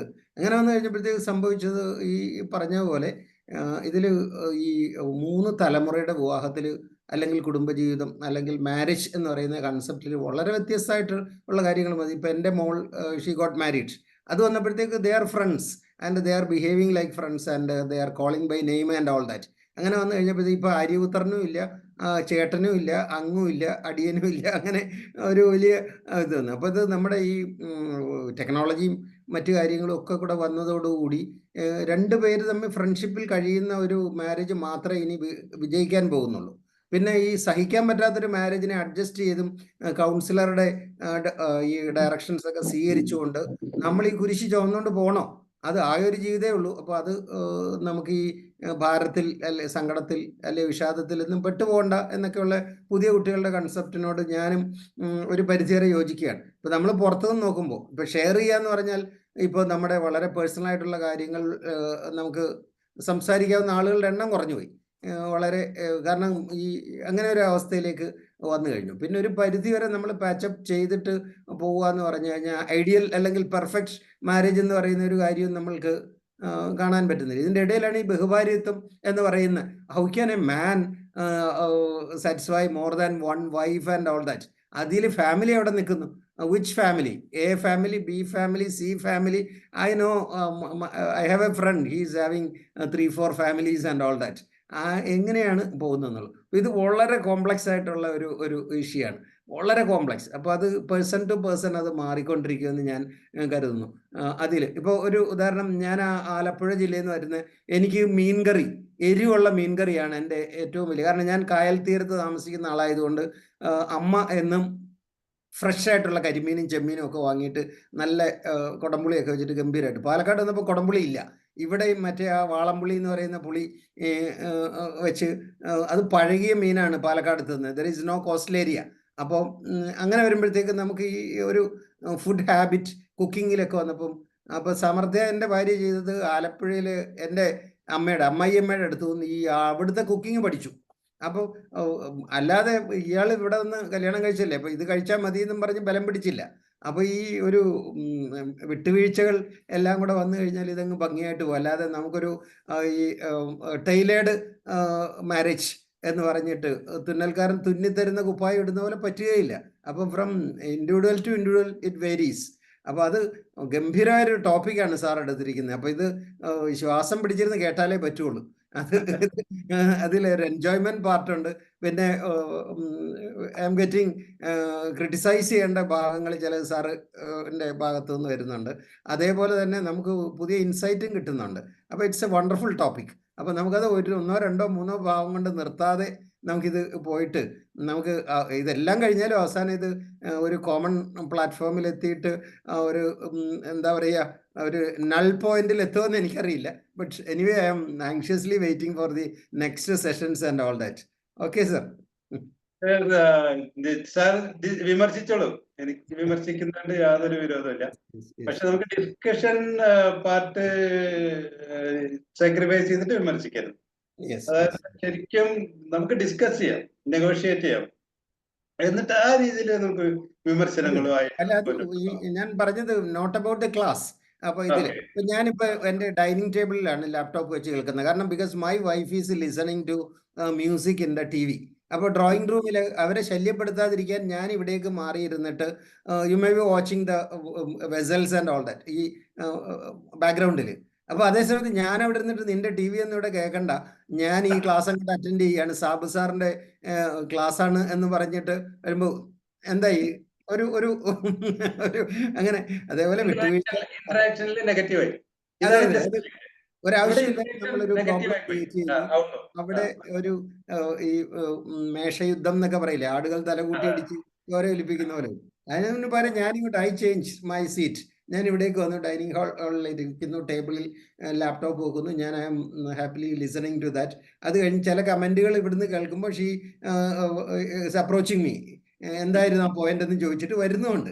But anyway she is interested in her TV and all that. അപ്പൊ അങ്ങനെ ഒരു രസകരമായ ഒരു കാര്യം, കുടുംബം രസം തന്നെ, രസകരം തന്നെ.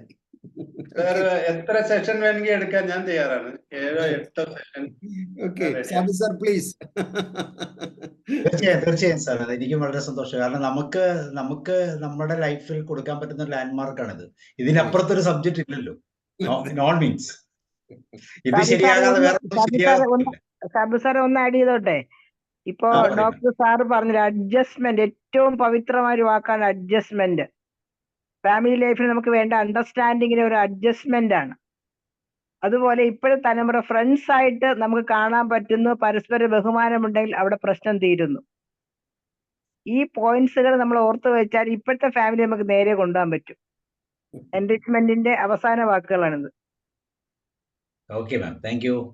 ദെൻ റോയ് സർ, വേറെ ആരെങ്കിലും പെട്ടെന്ന് പോകാനുണ്ടെങ്കിൽ അൺമ്യൂട്ട് ചെയ്യാം കേട്ടോ. ശോഭന മാം, വേറെ ആരെങ്കിലും, എനിബഡി, ജസീന മാം, ആർക്കെങ്കിലും, രാധാമണി മാം, ജസ്റ്റ് കമന്റ് പറയണമെങ്കിൽ പറഞ്ഞോളൂ.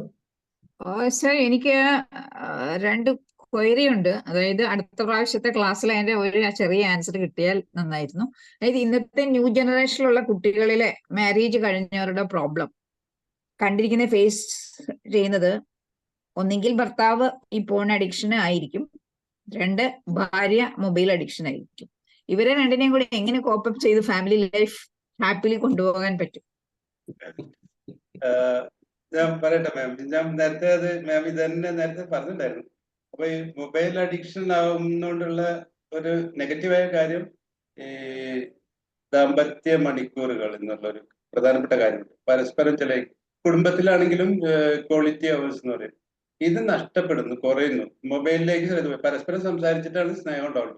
ഇന്ററാക്ഷൻ അത് നഷ്ടപ്പെട്ടു പോകുന്നു എന്നല്ല. ഇനി ഇത് രണ്ടാമത്തെ കാര്യം മാം, ഒരു ഭാര്യ അല്ലെങ്കിൽ ഒരു ഭർത്താവ്, ഇവര് ഫോണിലേക്ക് ശ്രദ്ധ തിരിയുന്നു ചില കാരണങ്ങളുണ്ട് മാം. Sir, it is not started from the after marriage. It started already from the beginning. അവര് മാരേജിന് മുമ്പാണ്.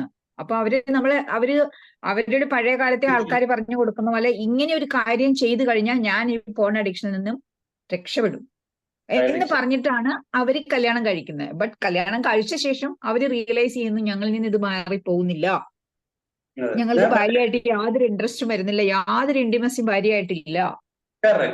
ഇവിടെയാണ് മാം പറഞ്ഞു കഴിഞ്ഞപ്പോ ഇന്റിമസിയുടെ കുറവാണ് ഇവിടെ വരുന്നത്. ഈ ഇന്റിമസിയുടെ കുറവുണ്ടാവാൻ ചില കാരണങ്ങളുണ്ട്. മാം ക്ലാസ് അറ്റൻഡ് ചെയ്യൂ, ഇന്റിമസിയെ കുറിച്ച് നമുക്ക് പഠിക്കാം. ഇന്റിമസിയുടെ ഈ കുറവുകൾ ഉണ്ടാകാനുള്ള കാരണങ്ങളെ കുറിച്ച് പഠിക്കാം. പഠിച്ചു കഴിഞ്ഞിട്ട് നമുക്ക് വൈദഗ്ധ്യങ്ങൾ പഠിക്കാം, സ്കിൽസ് പഠിക്കാം, എങ്ങനെ ഇന്റിമസി ഉണ്ടാക്കിയെടുക്കാം എന്ന് പഠിക്കാം. അപ്പൊ ഇന്റിമസി ഉണ്ടായി കഴിഞ്ഞാൽ ഏറ്റവും അധികം നല്ലൊരു കാര്യമാണ്, സന്തോഷകരമായ ജീവിതത്തിൽ പിന്നെ വേറൊന്നും നേടാനില്ല. ആ രീതിയിലേക്ക് നമ്മൾ സ്വർഗമാകും ജീവിതം. ഇന്നലെ ഒരു കേസിന് ഞാൻ മെന്റൽ ഹോസ്പിറ്റലിൽ പറഞ്ഞു വിടേണ്ട അവസ്ഥയുണ്ടായി. കാരണം he is not living anywhere, he is running around everywhere. I said please go back to that place so that at least you are away from the telephone, away from this thing. So they picked up the phone and kept it for 25 days. അവര് abstinence എന്ന് പറഞ്ഞ ഒരു പരിപാടിയിലേക്ക് അങ്ങ് വിട്ടു. അപ്പൊ പെൺകുട്ടികളാണ് അവിടെയും കഷ്ടപ്പെടുന്നത്. വീണ്ടും ഒന്നും ആർക്കും ഒന്നും ചെയ്യാൻ വയ്യാത്ത ഒരു അവസ്ഥയിലേക്ക് ഇന്നത്തെ ന്യൂ ജനറേഷൻ മാറിക്കൊണ്ടിരിക്കുകയാണ്. നമുക്ക് എന്തെങ്കിലും ചെയ്യാൻ പറ്റിയാൽ somewhere we can able to help at least for 5%, then it's great. അപ്പൊ ഞങ്ങൾ സാറിന്റെ വിലയേറിയ അഭിപ്രായങ്ങളും വിലയേറിയ സജഷൻസും നെക്സ്റ്റ് ക്ലാസ്സിൽ പ്രതീക്ഷിക്കുന്നു. Thank you so much. Thanks a lot.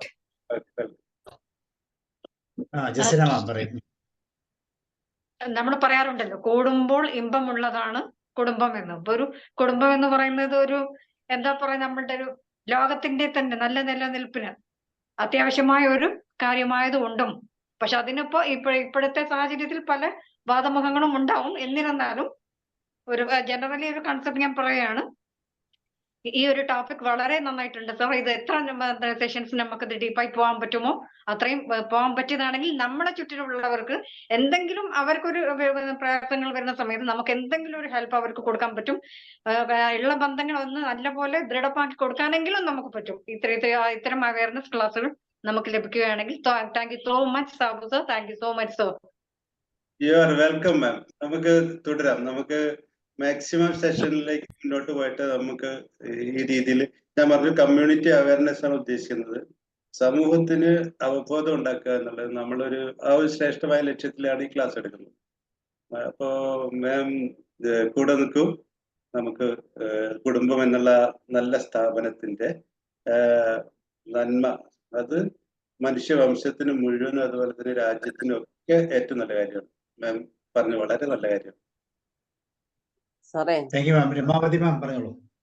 സാറേ നല്ലൊരു ക്ലാസ് ആയിരുന്നു സാറേ. കാരണം ഇപ്പോഴത്തെ അവസ്ഥയിൽ ന്യൂജന് വേണ്ടുന്ന ഒരു ക്ലാസ് ആണ് സാറ് ചെയ്തത്. Thank you Sabu sir. എനിക്ക് പറയാനുള്ളത്, ഇപ്പൊ കല്യാണം കഴിക്കുന്നതിന് മുന്നേ ചിലപ്പം പ്രണയം ഉണ്ടാവും. അത് പെൺകുട്ടികൾക്കായാലും ആൺകുട്ടികൾക്കായാലും. ആ പ്രണയത്തിൽ നിന്ന് പിന്തിരിപ്പിച്ചിട്ട് കല്യാണം കഴിക്കുന്നവരുണ്ട് വീട്ടുകാര്. അവിടെ എന്തായാലും അവിടെ ക്ലാഷ് ഉണ്ടാവും. അവിടെ കല്യാണം കഴിഞ്ഞു കഴിഞ്ഞാലും ഇവന്റെ മനസ്സിലായാലും അവളുടെ മനസ്സിലായാലും മുമ്പത്തെ കാമുകനെയോ കാമുകിയായിരിക്കും അവന് മനസ്സിലുണ്ടാവുക.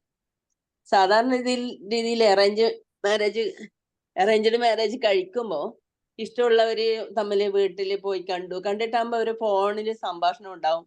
ആ സംഭാഷണം ഫോണിൽ നടത്തുമ്പോൾ ചിലവര് ഉള്ള കാര്യങ്ങൾ മുഴുവൻ പറയും. കുടുംബത്തിന്റെ നല്ലതും ചീത്ത എല്ലാം പറയുന്ന പെൺകുട്ടികൾ ആൺകുട്ടികളുണ്ട്. അങ്ങനെ വേണ്ട. അതെല്ലാം അവര് മനസ്സിലാക്കേണ്ട കാര്യമാണ്. ആവശ്യമുള്ളത് മാത്രം ഫോണിൽ സംസാരിക്കുക. അതുപോലെ വീട്ടിലെത്തിക്കഴിയുമ്പോ നമ്മള് പെൺകുട്ടികള് ഒരു വീട്ടിൽ നിന്ന്, അതായത് അച്ഛന്റെ അമ്മയുടെ സ്നേഹത്തിൽ വളർന്നിട്ട് പാറിപ്പറന്ന് നടന്നിട്ട് അവിടുന്ന് ഒരു ചെറുക്കൻ കല്യാണം കഴിച്ച് കൊണ്ടുപോകുന്നതാണ് ഒരു വീട്ടിലേക്ക്. അങ്ങനെ കൊണ്ടുപോകുമ്പോ അവള് ഒരുപാട് എന്തെല്ലോ സങ്കല്പങ്ങളുണ്ടാവും. അവിടെ എത്തിക്കഴിയുമ്പോ എങ്ങനെയായിരിക്കും എന്നോടുള്ള പെരുമാറ്റം. അവനെ പരിചയപ്പെട്ടു, പക്ഷെ അവരുടെ അച്ഛൻ അമ്മ പെങ്ങൾ ഇങ്ങനെയുള്ള ഒരു ധാരണയൊക്കെ ഉണ്ടാവും. അപ്പൊ ഇവൻ കല്യാണം കഴിച്ചിട്ട് അന്ന് എനിക്ക് തോന്നുന്നു പോന്ന സമയത്ത് തന്നെ രാത്രി എന്തെങ്കിലും ഒരു ചെറിയ ഗിഫ്റ്റ് വാങ്ങി വെക്കണം ഇവൾക്ക്. അങ്ങനെ ഗിഫ്റ്റ് വാങ്ങി വെച്ചിട്ട് ആ ഗിഫ്റ്റ് കൊടുക്കുക. അപ്പൊ അവളിൽ ഉണ്ടാകുന്ന സന്തോഷം, എന്നെ അംഗീകരിച്ചു, എന്നോട് ഇഷ്ടാന്നെല്ലാം പറഞ്ഞിട്ട് പിന്നെ അവര് കുറച്ച് കാര്യങ്ങൾ സംസാരിക്കുക. എൻ്റെ അച്ഛൻ എങ്ങനെയാണ്, അമ്മ എന്നോട് ഭയങ്കര ഇഷ്ടമുള്ളതാണ്, അപ്പൊ നീ കുറച്ച് അഡ്ജസ്റ്റ് ചെയ്യണം, നല്ല കാര്യങ്ങളൊക്കെ പറഞ്ഞു കൊടുക്കുക. അങ്ങനെ പറഞ്ഞു കൊടുത്താലേ ആ ഒരു ധാരണ ശരിയാവും. കാരണം അവൻ വൈകുന്നേരം എന്തെങ്കിലും വീട്ടിലേക്ക് കൊണ്ടുവരുന്നുണ്ടെങ്കിൽ ഞാൻ അമ്മയുടെ കയ്യിലാ കൊടുക്കുക, നീ ഒന്നും വിചാരിക്കല്ലേ, അങ്ങനെയുള്ള ധാരണകളൊക്കെ ചെയ്യാം. അങ്ങനെ ചെയ്തിട്ടാകുമ്പോ എന്താവും, ഇവർക്ക് അവര് ജീവിതത്തിൽ ഇഷ്ടം തോന്നും. അങ്ങനെ ആകുമ്പോ കല്യാണം കഴിയുമ്പോ വീട്ടിൽ നിന്ന് കരഞ്ഞുകൊണ്ട് വന്ന പെൺകുട്ടി ഗർഭിണിയായിട്ട് വീട്ടിലേക്ക് തിരിച്ചു പോകുമ്പോ ഈ അമ്മേനെ കെട്ടിപ്പിടിച്ച് കരയും. ഞാൻ പോണല്ലോ എന്ന് വിചാരിച്ചിട്ട് അങ്ങനെ കണ്ടിട്ടുണ്ട് ഞാൻ. കെട്ടിപ്പിടിച്ച് കരയും. പിന്നെ ഒരു കുട്ടികളായിട്ടാകുമ്പോ നല്ല തരത്തിലുള്ള ജീവിതമായിരിക്കും. അതുപോലെ എനിക്കൊന്ന് പറയാനുള്ളത്, ഈ കല്യാണം കഴിച്ചിട്ട് ടൂറ് പോകില്ലേ സാറേ, ആ ടൂറ് പോകുമ്പം വീട്ടുകാരൊന്നും ശ്രദ്ധിക്കേണ്ടത് അവരെ മാത്രം പോകാൻ വേണ്ടിയിട്ട് അനുവദിക്കുക. അല്ലാതെ ആ പടത്തിൽ കണ്ട പോലെ എല്ലാരും ഞാനും വരുന്നു പറഞ്ഞ് പോകാൻ പാടില്ല. അവർക്ക് സംസാരിക്കാനും ജീവിതത്തിൽ അടുക്കാനുമുള്ള ഒരു അവസരമാണ് അവര് ടൂറൊക്കെ പോകുന്നത് തമ്മില്. അപ്പം അങ്ങനെയുള്ള കാര്യങ്ങളൊക്കെ ചെയ്യണം എന്നുള്ളതാണ്. ഇത്രമാത്രമാണ് സാറേ. Thank you. റോയ് സാർ. എന്തായാലും വിജയസാറിന്റെ ഈ വിഷയം എല്ലാവർക്കും ചിന്തിക്കാനും ഉണ്ട്, ഒത്തിരി ചിന്തിക്കാനുണ്ട്. ഞാൻ മനസ്സിലാക്കിയെടുത്തോളം ഒരു കാര്യം, അതായത് ജീവശാസ്ത്രപരമായ ഒരു ആവശ്യമാണ് സ്ത്രീ പുരുഷ ബന്ധം എന്ന് പറയുന്നത്. സംസ്കാര സമ്പന്നനായ മനുഷ്യനാണ് ഈ കുടുംബജീവിതം കണ്ടുപിടിച്ചത്. അന്ന് കണ്ടുപിടിച്ചതെന്നും ഇന്ന് നിൽക്കുന്ന കുടുംബജീവിതത്തിൻ്റെയും സംസ്കാരങ്ങൾ തമ്മിൽ ഒത്തിരി വ്യത്യാസം വന്നിട്ടുണ്ട്. പുരുഷനെ ഒബീഡിയന്റ് ആയിട്ട് ആണ് സ്ത്രീ കണ്ടുകൊണ്ടിരുന്നത് കുടുംബജീവിതത്തിൽ. അതൊരാവശ്യവുമായിരുന്നു. ഇന്ന് അതിൽ നിന്ന് ചെറിയ വ്യത്യാസങ്ങൾ വന്നുപോയി. ഇപ്പൊ നമ്മളെ ഒരു വിവാഹ ജീവിതം എന്ന് പറയുമ്പോൾ വൈകാരിക തലത്തിലുണ്ട്, സോഷ്യോ കൾച്ചറൽ ഭാഗമുണ്ട്, സാംസ്കാരിക തലമുണ്ട്, അതുപോലെ തന്നെ സാമ്പത്തിക തലമുണ്ട്, ആത്മീയ തലമുണ്ട്. പക്ഷെ ഈ വൈകാരിക തലത്തിൽ പ്രശ്നങ്ങൾ വന്നാൽ അത് പരസ്പരം ഷെയർ ചെയ്യാനുള്ള ഒരു കപ്പാസിറ്റി ഇവർക്ക് രണ്ടുപേർക്കും ഉണ്ടായില്ല എങ്കിലാണ് പ്രശ്നങ്ങൾ മുഴുവൻ വരും. അങ്ങനെയുള്ള ചില കാര്യങ്ങൾ കൗൺസിലർ അടുത്ത് ചിലപ്പോൾ പറയും, തമ്മിൽ പരസ്പരം ഷെയർ ചെയ്യുക. എനിക്ക് വളരെയധികം ബോധ്യം വന്നിട്ടുള്ള കാര്യങ്ങളാണത്. നമ്മളോട് പറയുന്നു, ഏത് സ്ഥിരമായി ഭാര്യാഭർത്താക്കന്മാരായിട്ട് ജീവിക്കുമ്പോൾ അവരിൽ ഉണ്ടാകുന്ന വൈകാരിക തലത്തിലുള്ള ചില കാര്യങ്ങൾ പരസ്പരം ഷെയർ ചെയ്യുന്നില്ല. അതിവിടെ വരുമ്പോൾ ചിലപ്പോൾ ഭാര്യ കൗൺസിലറോട് ഇവരോട് പറയുമായിരിക്കും, എന്നിട്ട് കൗൺസിലർ വേണം അത് പോയിന്റ് ഔട്ട് ചെയ്യാനാണ്. അപ്പോൾ പോയിന്റ് ചെയ്യാന്ന് പറഞ്ഞാൽ അവരുടെ പ്രസൻസിൽ വെച്ച് രണ്ടുപേരെയും മനസ്സിലാക്കി കൊടുക്കുക എന്ന് പറയുന്നു. ഇതൊന്നത്. പിന്നെ രമാവതി മാഡം പറഞ്ഞതുപോലെ ഇന്ന് വിവാഹം കഴിഞ്ഞ് ഹണിമൂണൊന്നുമില്ല. ഒന്നുകിൽ അതങ്ങ് പോകും. ഇത് പരസ്പരം അടുക്കാൻ പറ്റുന്ന വിഷയങ്ങൾ ഒത്തിരി നഷ്ടപ്പെട്ടു പോയിട്ടുണ്ട്. അവരിപ്പോഴും ആ ഒരു ഇതായിട്ടാണ് വരുന്നത്. അപ്പോൾ ഈ സ്ത്രീ പുരുഷ ബന്ധവും ഭാര്യാഭർത്തൃ ബന്ധവും രണ്ടും രണ്ടാണ്. സ്ത്രീ പുരുഷ ബന്ധത്തിന് പ്രാധാന്യം കൊടുത്തുകൊണ്ട് പോകുന്നതാണ് കുറെ കഴിയുമ്പോൾ കുടുംബജീവൻ തകരാറാവുന്നത്. പക്ഷേ അത് ഒരു പ്രധാന കാര്യമാണ്. അപ്പോൾ ഞാൻ മനസ്സിലാക്കിയെടുത്തോളം ഈ ദമ്പതികളുടെ പ്രശ്നങ്ങൾ ആദ്യമായി പ്രയാസം തോന്നിയ സംഭവം എന്താണ് എന്ന് ഞാൻ തിരക്കാറാണ്. നിങ്ങൾ തമ്മിൽ ഭാര്യാഭർത്താക്കന്മാരായിട്ട് സന്തോഷമായിട്ട് ചെയ്യുന്ന ആദ്യമായി ഉണ്ടായ സംഭവം ഏതാണ്? നിങ്ങൾ ഓർത്തിരിക്കുമല്ലോ. അത് എത്ര നാളുകൾക്ക് ശേഷമാണോ അത് ഉണ്ടായത്, വിത്തിൻ 1 month ആണോ എങ്കിൽ ഇച്ചിരി പ്രശ്നമാണ്. അപ്പോൾ കുറെ കഴിഞ്ഞിട്ടേ വരാവുള്ളൂ എങ്കിൽ, കുറെ കഴിഞ്ഞ് വരികയാണ് എങ്കിൽ നമുക്കത് പരിഹരിച്ചെടുക്കാൻ പറ്റും. എത്രയോ വിവാഹത്തിനോട് ഉടനെ സംഭവിക്കുന്ന കേസുകൾ വലിയ വിഷയമാണ്. 2, പണ്ടൊക്കെ ഭാര്യ ഭർത്താക്കന്മാർ തമ്മിൽ ചേർച്ചക്കുറവോ അഭിപ്രായ വ്യത്യാസമൊക്കെ വന്നു കഴിഞ്ഞാൽ അതിനെ ക്വസ്റ്റ്യൻ ചെയ്യാൻ ആൾക്കാരുണ്ടായിരുന്നു, അപ്പനും അമ്മയൊക്കെ. ഇപ്പൊ എന്ത് പറ്റുന്ന വെച്ചാൽ നമ്മുടെ കൊച്ചിനെ അങ്ങോട്ട് പ്രൊട്ടക്ട് ചെയ്തിട്ട് മറ്റേ ആളെ കുറ്റം പറയും. അതെന്ന് പറഞ്ഞാൽ ഭാര്യമാരുടെ സ്ത്രീയുടെ അമ്മ അല്ലെങ്കിൽ സ്ത്രീയുടെ പേരൻസ് പറയും അത് അവൻ്റെ കുഴപ്പമാണെന്ന് പറയും, അവരുടെ കുഴപ്പം പറയും ഇത് പെണ്ണിൻ്റെ കുഴപ്പമാണെന്ന് പറയും. അതല്ലാതെ ഇത് പരിഹരിക്കാനുള്ള ഒരു ഇതല്ല നോക്കുന്നത്, അവനവൻ്റെ അഭിമാനം സംരക്ഷിക്കാനാണ് നോക്കുന്നത്. അപ്പം നമ്മളെ സംബന്ധിച്ച് ഞാൻ സാധാരണ പറഞ്ഞു കൊടുക്കാറുള്ള ഒരു ഫാമിലി കൗൺസിലർ എന്ന നിലയിൽ നിങ്ങൾക്ക് എന്ത് പറ്റി എന്ന് പരസ്പരം ഷെയർ ചെയ്ത് മനസ്സിലാക്കി കൊടുക്കുക എന്ന് പറഞ്ഞാൽ നമുക്ക് പറ്റുള്ളൂ. അത് പരിഹരിക്കാൻ രണ്ടുപേരും തയ്യാറാവാതെ ഒരാളായാൽ നടക്കും. ഏതായാലും വിജയരാം സാറിൻ്റെ ഈ വിഷയം എല്ലാവർക്കും അഭിപ്രായം പറയാനും ചിന്തിക്കാനും ഒക്കെ ഉള്ള അവസരം തരുന്ന ഒരു ഭാഗമാണ്. കുറേയൊക്കെ നമ്മളിൽ കുറെ എൻറിച്ച്മെന്റ് നടക്കും. അപ്പൊ ഞാൻ വളരെ ഇതായിട്ട് കേൾക്കുകയായിരുന്നു പല ആൾക്കാരുടെയും കാര്യങ്ങൾ. അപ്പൊ കൂടുതലായിട്ട് അവനവന് ഫീൽ ചെയ്തിട്ടുള്ളതും തൻ്റെ അടുക്ക വന്ന ക്ലയന്റുകൾ കൂടുതലായിട്ട് എങ്ങനെയാണ് വന്നിട്ടുള്ളതെന്നുള്ളതെല്ലാം ഷെയർ ചെയ്യുന്ന വഴി വളരെയധികം കോൺട്രിബ്യൂട്ടറിയാണ്. Thank you sir. Welcome welcome. Thank you. വേറെ ആർക്കെങ്കിലും നിമിഷം ജോർജ് സാർ ഉണ്ടോ? തെരിയൻ ജോർജ് 16108. എനിബഡി എൽസ് ആർക്കെങ്കിലും ഉണ്ടെങ്കിൽ പറയാം. അല്ലെങ്കിൽ മോഹൻദാസ് സാർ പറഞ്ഞല്ലോ, സാർ അഡ്മിറ്റ് ചെയ്യും. എല്ലാം കേട്ട് സമ്മിശ്ര ഇതാണ് വികാരങ്ങളാണ്. സ്വയമായിട്ടുള്ള കാര്യമായാലും സമൂഹമായിട്ടുള്ളതായാലും അടുത്ത തലമുറയ്ക്കുള്ളതായിട്ടായാലും. ഇനി ബാക്കിയുടെ കേൾക്കട്ടെ സാറേ, കാരണം എല്ലായിടത്തും നടക്കുന്ന ആകെ ഒരു എന്താ പറഞ്ഞാൽ ചിത്രം ഉരുതിരിഞ്ഞു വന്നിട്ടില്ല. വരട്ടെ. Okay sir, thank U. Vijayaraman sir ഒന്ന് കൺക്ലൂഡ് ചെയ്യൂ, എന്നിട്ട് നമുക്ക് വൈൻഡ് അപ്പ്. ഓക്കെ. അപ്പൊ ഇപ്പൊ സാർ പറഞ്ഞ സമ്മിശ്രമായ വികാരങ്ങൾ ഉണ്ടായെന്ന് പറയുന്നത്, അതാണ് ഞാൻ അതിന്റെ പോസിറ്റീവ്നെസ് ആയിട്ട് കാണുന്നത്. നമുക്ക് അങ്ങനെ തന്നെയാണ് വേണ്ടത്. നമ്മളൊരു കാര്യം പറയുമ്പോൾ അതിനെക്കുറിച്ച് 2 തരത്തിലുണ്ടല്ലോ അല്ലെ? ഒന്ന് ഒബ്ജക്റ്റീവായിട്ട് ചിന്തിക്കുക അല്ലെ? ഒബ്ജക്റ്റീവായിട്ട് തന്നെയാണ് ചിന്തിക്കേണ്ടത്. കുറച്ച് വിമർശനാത്മകമായിട്ട് നമ്മൾ ചിന്തിച്ചിട്ട് അങ്ങനെ വരുമ്പോഴാണ് നമുക്കൊരു സൊല്യൂഷൻ ഉണ്ടാവുള്ളൂ. ഒരു ഇൻസൈറ്റ് എന്നൊക്കെ ഞാൻ പറഞ്ഞല്ലോ, അതൊക്കെ കിട്ടുള്ളൂ. നമുക്ക് പറയാനുള്ളത് നമ്മൾ സത്യസന്ധമായിട്ട് തന്നെ പറയാം. നേരത്തെ ഞാൻ പറഞ്ഞു വിമർശനമാണ് ഞാൻ ആഗ്രഹിക്കുന്നത്, വിമർശനം, പക്ഷെ ഡിസ്കഷൻ ലെവല് നിലനിർത്തിക്കൊണ്ട് തന്നെ ആയിരിക്കണം. അതായത് അതെ, അത് വളരെ വ്യക്തമാണ്. അപ്പൊ നമുക്ക് നെഗോഷിയേറ്റ് ചെയ്യാൻ നമുക്കൊരു കൺക്ലൂഷനിൽ എത്താൻ പറ്റും. അപ്പൊ ഈ കൺക്ലൂഷനെ കുറിച്ചാണ് സാബു സാർ എന്നോട് പറയാൻ പറഞ്ഞത്. അപ്പൊ അത്തരത്തിലുള്ള ഒരു കൺക്ലൂഷൻ തന്നെയാണ് ഞാൻ ക്ലാസ്സിൽ നിന്ന് ആഗ്രഹിക്കുന്നത്. നേരത്തെ ഞാൻ പറഞ്ഞു കഴിഞ്ഞു, എപ്പോഴും പറഞ്ഞുകൊണ്ടിരിക്കുന്ന കാര്യം ഇതാണ്. ദമ്പതികൾ എന്ന് പറയുമ്പോൾ പരസ്പരം ഒരുപാട് വ്യത്യാസമുള്ള 2 മനുഷ്യരുടെ ഒന്നിച്ചു ചേരലാണ്. ഇത് എളുപ്പമുള്ള കാര്യമല്ല. ഇതില് പ്രശ്നങ്ങൾ ഉണ്ടായിട്ടില്ലെങ്കിലാണ് പ്രശ്നമുള്ളൂ. ഉണ്ടാകുന്നത് നോർമലാണ്, സാധാരണമാണ്. അഭിപ്രായങ്ങൾ ഉണ്ടെങ്കിൽ വ്യത്യാസങ്ങളും ഉണ്ടാകും. ആ വ്യത്യാസങ്ങൾ പലപ്പോഴും 2 ശരികൾ തമ്മിലാണ്. അതാണ് ഞാൻ ഉദ്ദേശിക്കുന്നത്. ഈ വിമർശനങ്ങൾക്കൊപ്പം ചർച്ചയ്ക്കുള്ള വേദി ഒരുക്കിയിട്ടുള്ള ഇടപെടൽ. ഈ രീതിയിൽ നമുക്കെല്ലാം കൺക്ലൂഡ് ചെയ്യാം.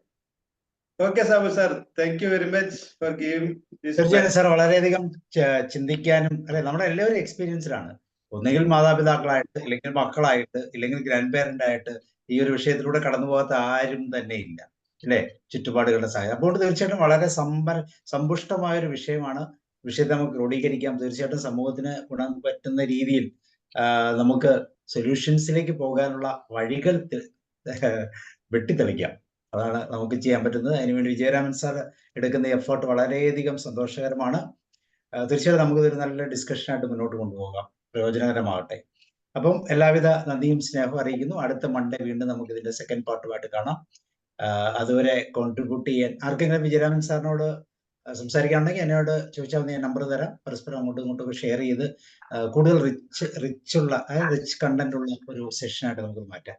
So thank you sir, thank you very much and good night. നാളെ നമുക്ക് കഥയിലും ഉണ്ടൊരു കാര്യം, സ്റ്റോറി തെറാപ്പിയുടെ പാർട്ടാണ്.